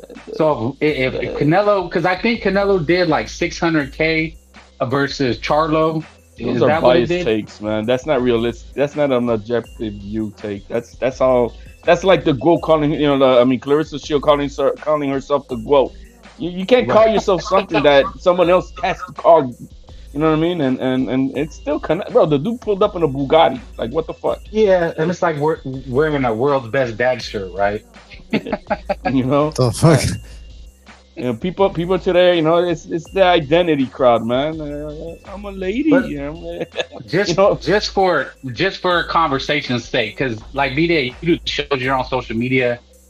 If Ryan's fight actually does better than his Canelo fight, like that's what's gonna happen, right? Now Ryan Garcia is the face of boxing. Yeah, that's usually how it works with some people. I mean, look, not that long ago, Garcia was struggling to sell against Duarte. Now, of course, he's gonna do better against that type of opponent after the Haney fight, but that still doesn't. It's still not gonna make it a mega event. I mean, he has to fight a guy that people care about for there to be some buzz, and that goes for almost anybody. Even Canelo. I mean, if he fights a guy that's subpar after this, it's not gonna do that well either. But he's gonna do better than most people, that's for sure. And it's like, I give it to you this way: Canelo has more leeway if he fights a relative nobody than if a guy like Tank Davis fights a nobody. Because if Tank Davis fights a nobody, he does less than 150,000 pay-per-view buys. Canelo, when he fought the Ryder, I believe he did 500,000, more than 500,000 pay-per-view buys, something like that. So yeah, it's a clear disconnect. Yeah. Well, he is. You know what? Tank Davis is fighting a nobody. Let's be honest. Frank Martin is a nobody. They have to throw Benavidez on the undercard. I think for Ryan to take the spot, like you're trying to, like we're trying to talk here for the conversation, it would mean that this Saturday the numbers are lower than Ryan's, and Canelo losing. Well, that's like a perfect storm, right? Like, those two things happen, then I can see Ryan really getting more comfortable to try to take that spot. But without those two things happening, I don't see it. He has to fight. He has to fight. Look, he needs to fight somebody of caliber next, and do it again. And I don't think they're gonna do that. Well, they're already starting to talk. I'm hearing a lot of rumblings of Teofimo and Ryan Garcia. It's starting to pick up heat. So depending on what Teofimo does next, I would hope if Ryan faces Teofimo, I think that could be a mega event. That could be something that could supersede Canelo Alvarez, at least here in the States. Because let's face it, Canelo is losing fans. He's losing fans. He's losing ground with the media. He just is. Especially the Benavidez talks have died down because it looks like Benavidez' energy changed, but Canelo Alvarez is kind of losing his stature. We'll see. A little bit, yeah, I would agree. I mean, they've already had. Look, Bob Arum and Oscar, they already made the contract, ironed everything out. Bob Arum produced Teofimo. They detailed all the iron, but Oscar couldn't produce Ryan Garcia, and that's why that fight didn't happen. That's because they were looking for the softer touch. His name is Devin Haney. Yeah, but Canelo, he needs to look spectacular, and I think Benavidez is going to be there. That's what they said. I thought Benavidez said he's going to be in the audience. Well, that's the thing. I hear people. I'm sorry. Go ahead. Oh, just real quick. Wait. What did he say? What did he tweet? Well, Benavidez, he tweeted or he put on Instagram the quote that Oscar said. It put respect on his name, and Oscar De La Hoya. So who knows if he shows up for the fight? Yeah, because which one is it? Because I've been hearing Benavidez fans saying, the reason why he's moving to 175 because he's done with chasing Canelo. But then if he's done, why would he show up on Saturday? Makes no sense. Exactly, right? So it's either or, man. Is he still interested in the fight? Yes, okay, then push for that mandatory at 168. Don't go around saying, well, we might fight him or we might not. I heard Benavidez yesterday talk, and he didn't seem like they're pushing that fight anymore. Like, they're really looking into the winner, beating this next guy, and then looking at the winner of Better Be and Bivol. I think that's what they're really looking at. Obviously the Canelo fight would be a lot bigger bag, but I mean, who's gonna put up the money, and is it, because that's the first thing is who's gonna put up the money? Yeah, no, that's the thing. I mean, I heard Benavidez saying he was going to be there. Now they're saying Charlos or Berlanga could be Canelo's next opponent. So it's like, I don't know. It really does look like Benavidez has gone in a different direction, which kind of sucks. I like the whole Benavidez Canelo angle, and they're kind of angling to fight each other. But now it does kind of seem like it's died down for some reason. I don't know if it's because he went up in weight. Benavidez, 2 weeks before March, when Mauricio was gonna announce him being the mandatory to Canelo, decides to go into negotiations with this guy at 175. So then, I mean, does he really want this fight then? I don't, to me, you're gonna want to get mandated to lock Canelo down. He has to fight you, and they. So I think there's a lot behind the scenes that we will never know, and they're all working together and playing us like suckers with the shit that they want to fight. They don't want to fight Canelo and all that shit. And I think is that they're waiting. And I think, like Mauricio said, I think he said it on Nestor Rat the other day, that they're just waiting for the perfect business opportunity to come together for them to make the fight. And I think that's really what it is. That's definitely what it is. I think it's it is prize fighting. You got to go for the biggest fight for the biggest money.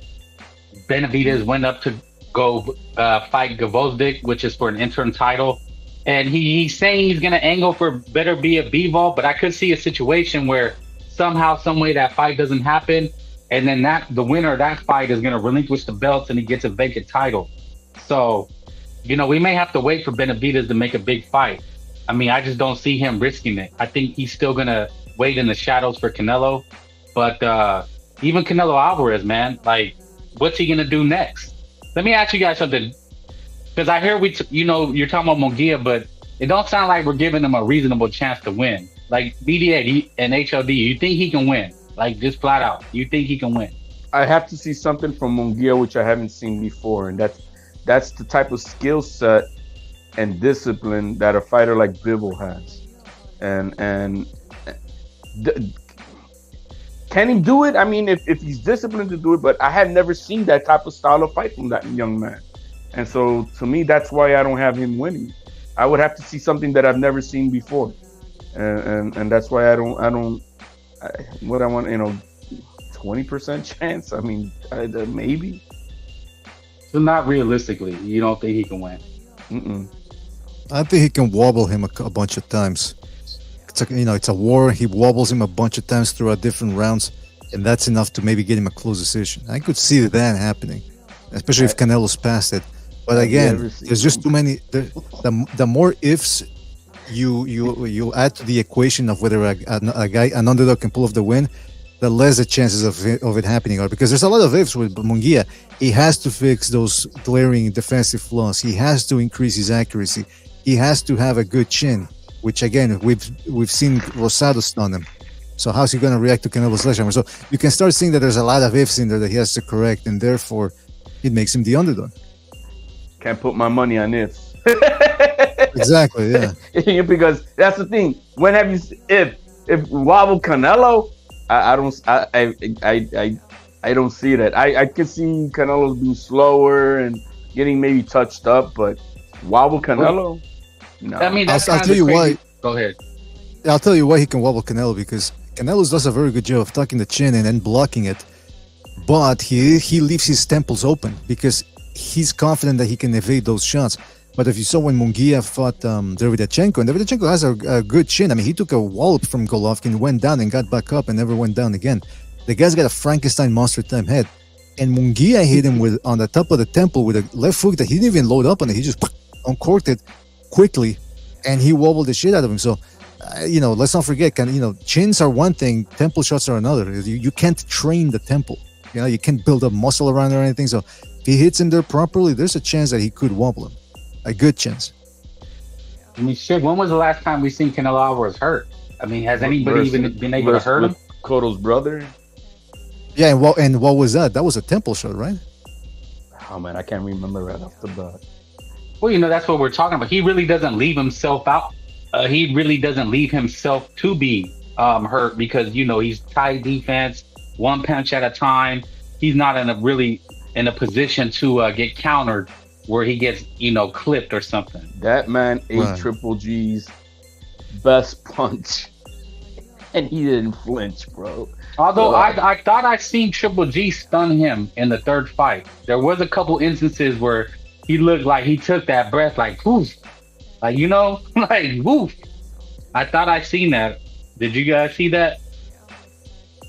Well, the right hand when he took that big right hand in the 10th. And by the way, I just rewatched that clip of Jose Cotto stunning him, and I was wrong. It wasn't a temple shot, but the point still stands. I mean, Mungia is legitimately heavy-handed. He has that type of.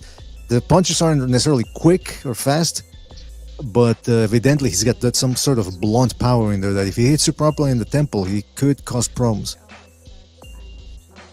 Well, that's the thing. I mean, like, is Mungia gonna open up? Is he gonna? He's going to take Canelo's bait. Essentially, I'm gonna open up, and he's not throwing back, and I'm gonna start going to the body. Because that's what I see, a sustained body attack. Is Mungia, because he has a really good left liver hook. He can really reach around from distance. He doesn't need to be on the inside for that liver shot. He can be on the outside. Isn't that how he dropped Derevchenko? Was with the liver shot? Yes, in the last round.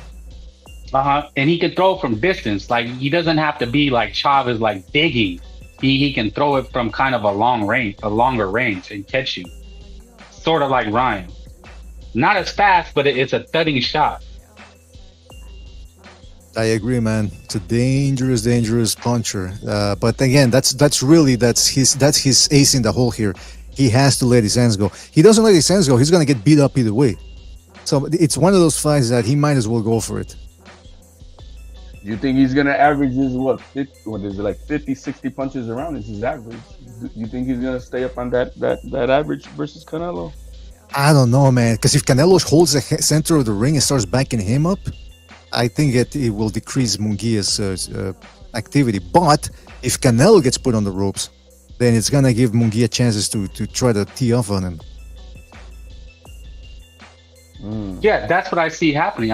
Mungia will be backing him up, and Canelo's just going to be inviting him. Okay, throw your punches. Do what you need to do, and Mungia is going to have to make that decision. Do I want to risk it? Right. Well, that's what I think is gonna.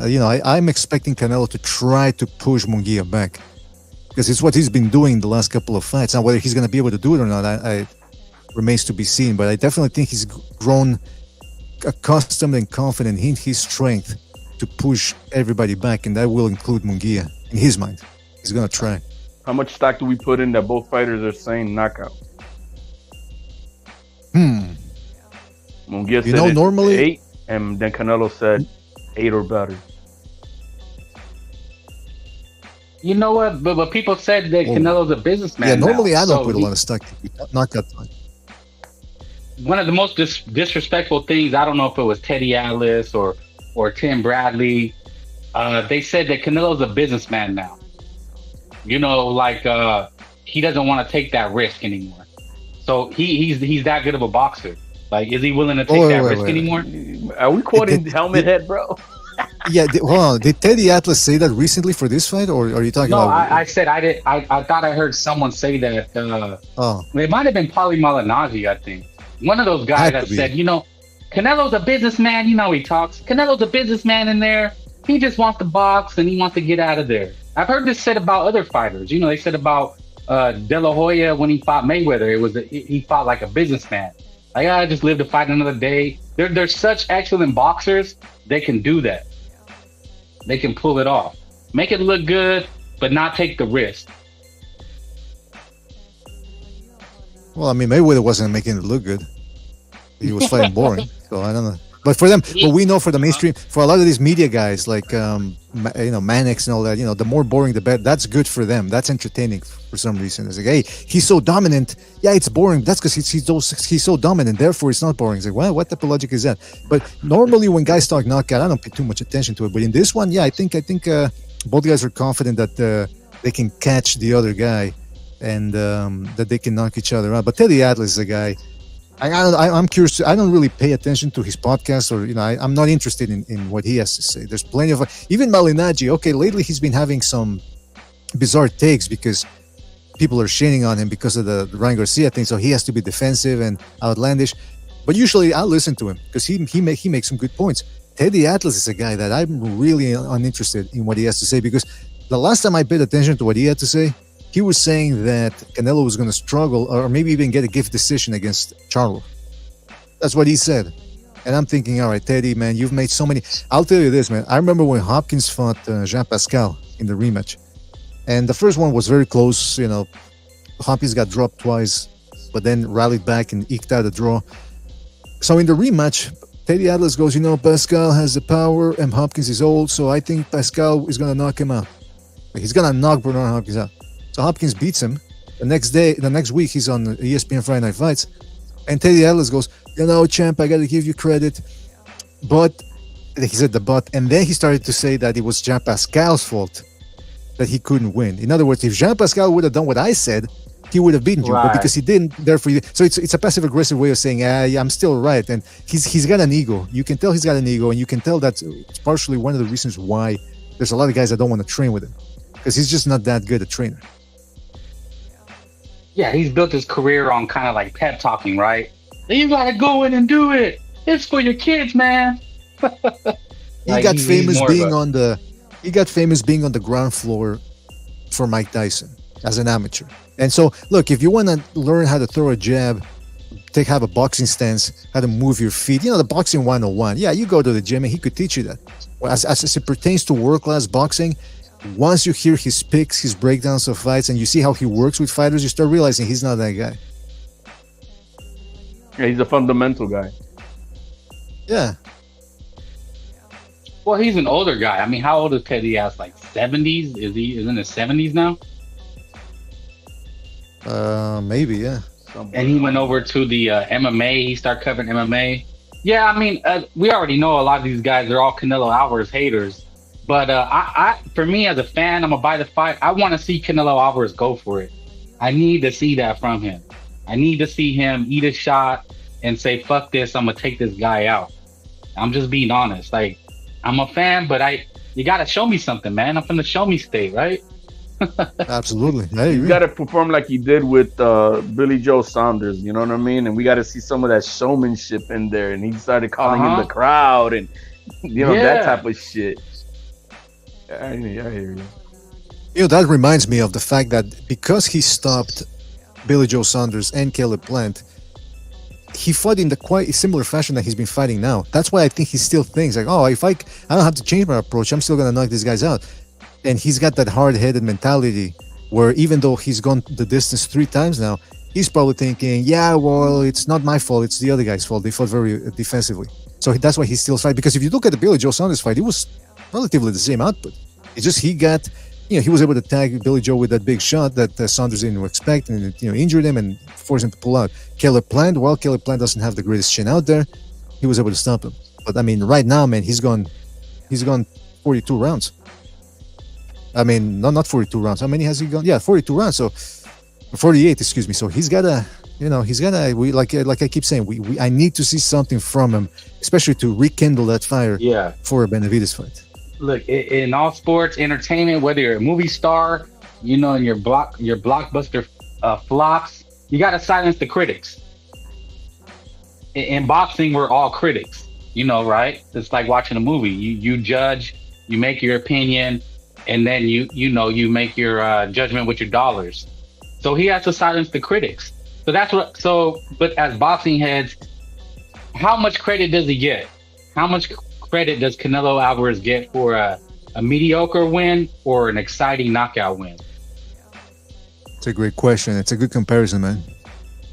It's got to be. The only way he's going to get a lot of credit if it's a spectacular fashion, makes him look like he's Gotti out there, whooping his ass, and he'll get. But if this young man puts it on him, and it's a tough fight. Nah, man, it's not. it's gonna be bad for his stock. Does he get credit for the win though? I mean, it's gonna show up. Where do we box, rank right? it? Is it better? It's a better than you got to say it's better than a Ryder win, right? Is it better than a Caleb? Let's put it in perspective. Is it better than a Ryder win? Is it better than a Plant win? Like where do we rank this? Let's just say this weight class. Like where he's at right now. How many times have you guys rewatched the Canelo Ryder fight? And how many times have we all seen, for an example, Ryan Garcia versus Devin Haney? I've watched that about 10 times already. Right? So it's got to be spectacular. You know, it's got to be like, damn, it's an ass whooping I want to watch again. And that's what it. If it's a subpar like a Ryder fight, yeah, you know the decline is real. Oh man, are you seeing what I'm? Is that what BDA? What do you think, BDA? Are you watching the news? What? Which news? Somebody's saying that Ryan failed a drug test, which I didn't even want to say. Is that fake news? I don't know, man. I had a feeling. I don't know, man. I had a feeling that before anyone starts talking about the big victories, start waiting for the guy to pass the test. Man, I hope that's not true. Is it true? Or maybe are they saying this? Is this another ploy to try to keep Garcia's name relevant and still clout from the De La Hoya fight? You never know anymore. You know what? That's how they play these things, right? Like they'll break a story on the fight week. I don't know. That sounds like fake news. But as far as Mungia, how do you rate that win? BDA, is it better than Ryder? Is it better than Plant? Is it less than Plant? Better than Ryder? Well, it depends on how he beats him too. Because if he's trolling with guys like Rosado, if Mungia's trolling with guys like Rosado and who's the other guys that he's trolling, like Hogan, Inoue, then you have to think, okay, then Canelo, if he really is pound for pound top 5, he has to go in there and wipe the floor with him. So if he wipes the floor with him, I'll say, okay, Canelo's still on top. That he's able to do this to guys that Inoue can't. What's going on? What? The source is coming from Dan Raphael. Man, I was gonna say that breaking news. Dan Raphael. I didn't want to celebrate until we get the drug test. For multiple sources. Nobody's gonna believe me. Go ahead. Yeah, this is just what he's saying. Breaking news for multiple sources with knowledge of the results. Ryan Garcia tested positive for banned PED, Osterin, and a VADA test related to the Haney fight. That's a black eye for boxing, dude. BDA, you might have to go live now. Yeah, I might have to, man. Yo, man. I might have to. Man. This is what happens to the guy This is what happens for the guy because he's playing the I'm crazy thing, and then at the end of the day he says, no, I'm not crazy, so fuck you for thinking that I was crazy. And you're like, wait a minute, what? Like, how are you turning on people? And now this, I'm telling you, it's that's why I was telling people, don't start falling in love with the guy all of a sudden because he pulled this win. I know a lot of people wanted to see Haney lose, but Ryan Garcia, but then again, let's wait and see if that's true or not. Well, it doesn't matter if it's true, it's just public perception. Yo, man, we're gonna do the Alicia Baumgartner, bro. It was immaculate conception that it got into his system. We don't know how. But BDA did say this could be another publicity stunt. Like he's just to overshadow Canelo. Like this is gonna take over the internet during this build up. So we were just building up Canelo. Now Ryan is stealing the headlines again. So damn, man, I was gonna say something too, but I didn't want to jinx it. I'm like, there's just something that told me, bro, is Ryan. I hope Ryan don't pop dirty. Just something. I'm saying it late. That's why I should have said it before, but I didn't want to jinx it. Yeah, it's Damn. I hope that's not what it is, man. That really would kill his career. Go ahead, BDA. The guy. Well, yeah, I'm after the fight, he's saying, fuck Steve King, fuck Paulie Malignaggi, fuck Timothy Bradley, this and that. And you're thinking, well, wait a minute, it was like, how about being a good winner, a gracious winner? But, he was acting like a jackass, and now it's coming back. If this is true, it's coming back to bite him in the ass. if it's true. But it looks like if Dan Raphael reported it, I mean, it looks like it has some credence. But I mean, don't they do secondary tests? Like, don't they get exonerated after the fact? Like, I think Alicia Bumgarner just got exonerated. No, They that's what exonerated I'm Canelo saying. Alvarez. she didn't get exonerated. What happened with her is that the WBC says, since we can't prove that she intentionally took it, like that's why I said immaculate conception, bro. She got pregnant, but she didn't fuck nobody. That's the type of shit she's saying. You know what I mean? And Steve Kim said it's multiple substances he tested positive for now. Damn. No, he said I'm That's a surprised. wrap. He said I'm surprised it wasn't multiple Oh, substances. Because he he's could have talking been about cocaine in cocaine the and all that other shit. Yeah, bro. exactly.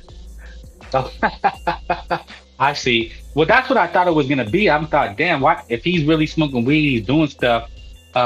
Is he gonna pass the drug test? I think that's what I was thinking. Like, is he gonna pass the drug test because he's claiming he's doing certain things, and now it looks like he actually did. If these reports are true, which is gonna be a shitstorm. So, man, damn, man, it's always a black eye for boxing. Do you think this hurts boxing again? I mean, it's always something with boxing, man. It's a type of steroid. It's a SARM. It's a selective androgen receptor, so it helps retain. So it's something that's. So I'm sure if he used that means he used something else on top of it. That's what it is. This is something that you use so that the receptors cling on to the other steroid that you may use in your system. So it's kind of like a base for something else. Yeah, So the only thing that Dan Raphael is saying is aspirin, but that's something that. Oh, wait a minute! Isn't that what Valdez got popped with too as well? No, Valdez. His thing was more of a diuretic. It was for fat burning. That's. I mean, that's why I hate it when they say PEDs for everything, and you got to know your shit to understand what's a anabolic steroid and another shit that's used for. And what he was using is to burn fat. It's for him to cut weight. That's what he was using. Okay. Yeah, well, he's gonna. We all know what's gonna happen now. He's gonna appeal and get. Give me the B sample. The secondary that's sample. What I'm saying. And that it maybe depending on if they pull a couple of strings or whatever, that might save his ass. I need to see if he uses steroid. They have something else has to pop in the system. If there's two compounds of an anabolic steroid, then we can say okay. This right here is basically just it makes your receptors in your system retain the other type of steroid that you're putting in your system. So hey, apparently Ryan Garcia tweeted 3 hours ago, just like LOL, and then a bunch of emojis of laughing. So I don't know. I don't know if the guy's really crazy. I mean, he went on this victory tour and everything. Trump. If this is true, it looks bad for him, man. Ah, man. I mean, for me, it sounds corny, but for boxing, I mean, this was great for boxing. It was a great win. Fans were excited. You've seen, housewife moms walk up to him, get autographs. He's dancing with rappers, and now something like this, just kind of, it's a major black eye. It will be a major black eye. This guy was with Trump. This guy was with Prime Time. This guy, you know what I mean? And in that sense, it's a total black eye for the whole sport. For the whole sport, and then for all of us who've been trolling. See, they were talking about Ryan cheating and about 3.2 pounds. Man, shut the fuck up, right? Right. But if this turns out to be what it is, just equally, I have to eat Chrome. This is cheating, right? So yeah, that is fucked up. I'm telling you, man, boxing never ceases to amaze. And that's the other thing, though, is this is the guy was calling everybody out afterwards being an ungracious winner. And I'm thinking that's if you're gonna be an ungracious winner, be an ungracious winner when the PD test comes clean. Otherwise, you're setting yourself up for a egg on the face.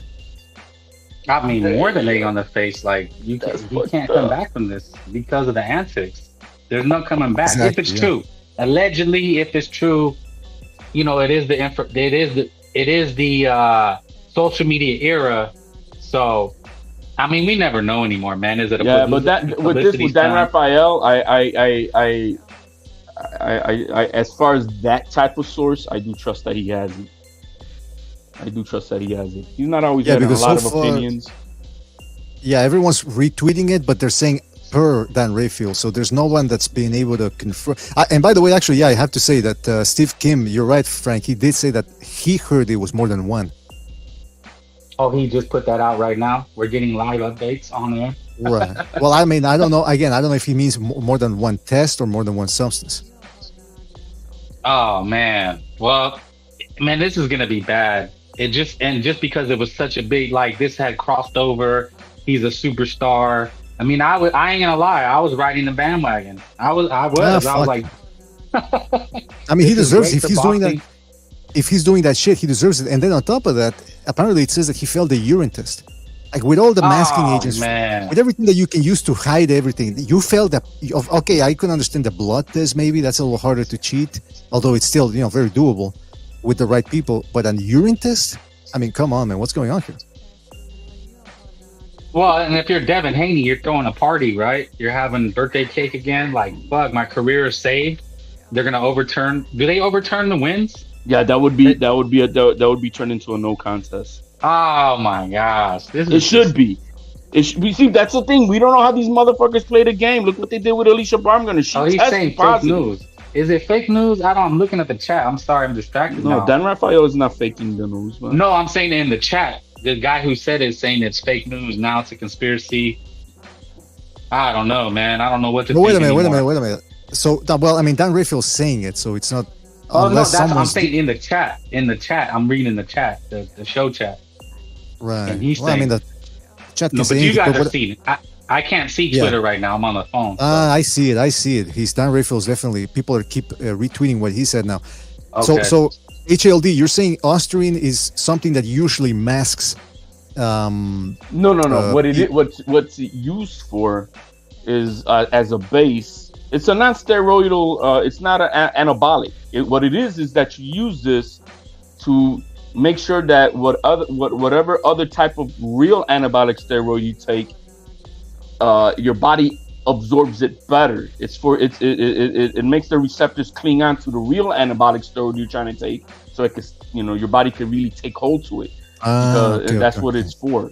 It's what they call SARMs and BDA, you're gonna have a field day with this. I'm gonna throw you a bone. Boy, you already know stuff like this. It's on May Day, right? You know what May Day is, right? Interesting. Boom, Very bada bing. interesting. Bada bing, bada boom. Hey, but I don't understand. Angel Heredia is saying Ryan Garcia returned positive, but not a figure. So they're saying that he tested positive for two different. So it could be qualitative or quantitative I mean, either way, if they find traces of it, it's still a PED abuse. But I'm interested to see what exactly they found in there. Because Mario in the Discord is saying that Austrian is an investigational drug and therefore not approved for any use by the U.S. Federal Drug and FDA, but there is no good scientific evidence to support the uses of weight loss. So I mean, I don't know. I mean, if it's banned either way, man. Okay, so it's a banned substance either way. Yeah, it's banned regardless. It's banned under BARDA. But by the way, Ryan Garcia just posted on Twitter 1 minute ago. He goes, "My bad, I shouldn't have took this," and he puts that supposedly he's blaming it on ashwagandha root, which I think is something that people take to reduce anxiety. Oh, okay. He said a root. I gotta look that up now. Look it up. Look up. He just posted a minute ago. He's acting all nonchalant, like, "My bad, guys. I shouldn't have taken this." Wait a minute. Are you gonna blame that on them? Yo, the motherfucker got paid. You think he gives a shit? Yeah, that's a good point. He got paid, man. Oh, my bad. Wait a minute. If it's a no contest, or I mean, does he get paid either way? Doesn't he get fined or something? Or what they're gonna fine him, man? He gets suspended. You would get suspended, right? Oh, so he'll be suspended. Yeah, he fucked up, man. Unless it's the Haney's pulling strings. The Haney's pull strings. They tampered the results. Yeah. You never know, man, this is gonna be food for this overshadows Canelo now. It just overshadows. It does. Canelo. Yo, man, I think we're better off going on Twitter. He's on a space right now, bro, talking. Okay, really? well, I'm gonna end it here, guys. I gotta run, but thank you. All right, all right, guys. We can all go check all that. Hey, stuff we got out. more to talk about. More content. Yeah, damn. Peace out, Salute guys. HLD. Thank you, BDA. Check BDA out. When are you gonna go live again, BDA? Probably on Friday and then maybe Saturday a countdown show. Okay, I'll see you there. Thank you All for right, joining. man. Salute, like BDA. Hit the like, guys. Hit the like. We're running down the Canelo Alvarez, and then we just got hit with the late breaking news. I appreciate everybody. We'll be on BDA Friday. Check him out. Let's get ready for Mungia. Ryan overtaking the headlines. But damn, man, this is such a disappointment. Hopefully Canelo puts on a good fight and boxing's back again. But I don't know, guys. I don't know what this means for boxing. It's not a good look. It really sucks, man. I gotta tell you, man, this really sucks. I'm disappointed, guys. It sounds kind of corny, man, but this isn't good, man. But I don't know. We'll have to let it play out. Allegedly, I don't know, man. But hopefully Canelo's gonna have to save boxing again, guys. He's gonna have to put boxing on his back, have a great win. This is gonna overtake the headlines. Man. But let's. I don't know, man. I don't know. We'll see, man. This is gonna be news. Let's wait. Hear the benefit. Let's wait before we make our judgments. It sucks, but Canelo gonna be asked to carry boxing again. We were talking about Ryan overtaking Canelo. Not gonna happen. Canelo Alvarez is it for now. Hopefully he has a good fight. Damn, man. But let's go Canelo Alvarez, man. We're gonna get out of here. Thank you. Talk to you guys later.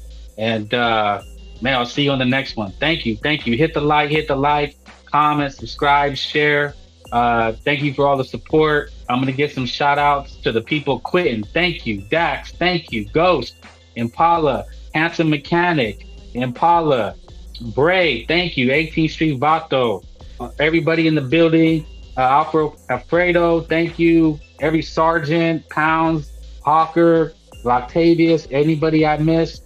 My bad. So passive. We did it big. Great show. The HLD. BDA boxing, always helping. Thank you. We had Sobers, Ghost. Damn, why I gotta be like that, Ghost? I thought we was cool. I thought we was homeboys. Anyway, guys, late breaking news. We're gonna pass. We're not gonna pass judgment yet, and let's hope Canelo Alvarez puts on a show. Thank you. We're out. Okay, it's time for workout number 1. Ready? 1, 2, 3. Stay focused. Okay, it's time.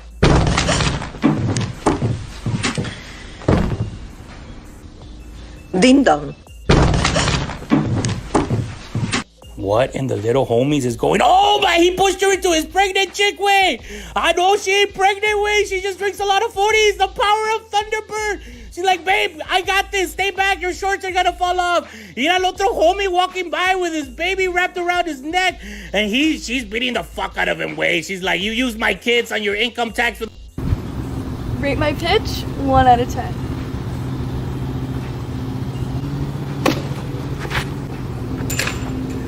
Strike.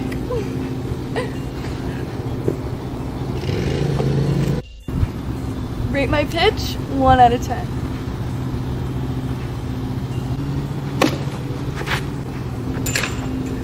Strike. By your fuck ass this motherfucking summer, bitch. I'm finna have my mother. I want some snow crabs and I want to pop this pussy all motherfucking summer. So bitch, I need a motherfucking Henny and some motherfucking Plan B, bitch. Bitch, I need some Henny and a Plan B.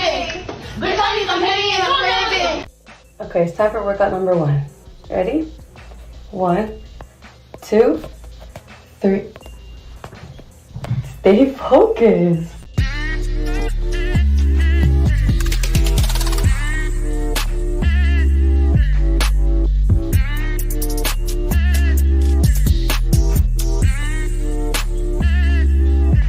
What are you talking about? Huh? What you make of his comments, the Mexican thing? I didn't really understand it. Yeah, like, well, I'm a flat-footed Mexican fighter. Look, if you're calling me a Mexican fighter, I find that as a compliment,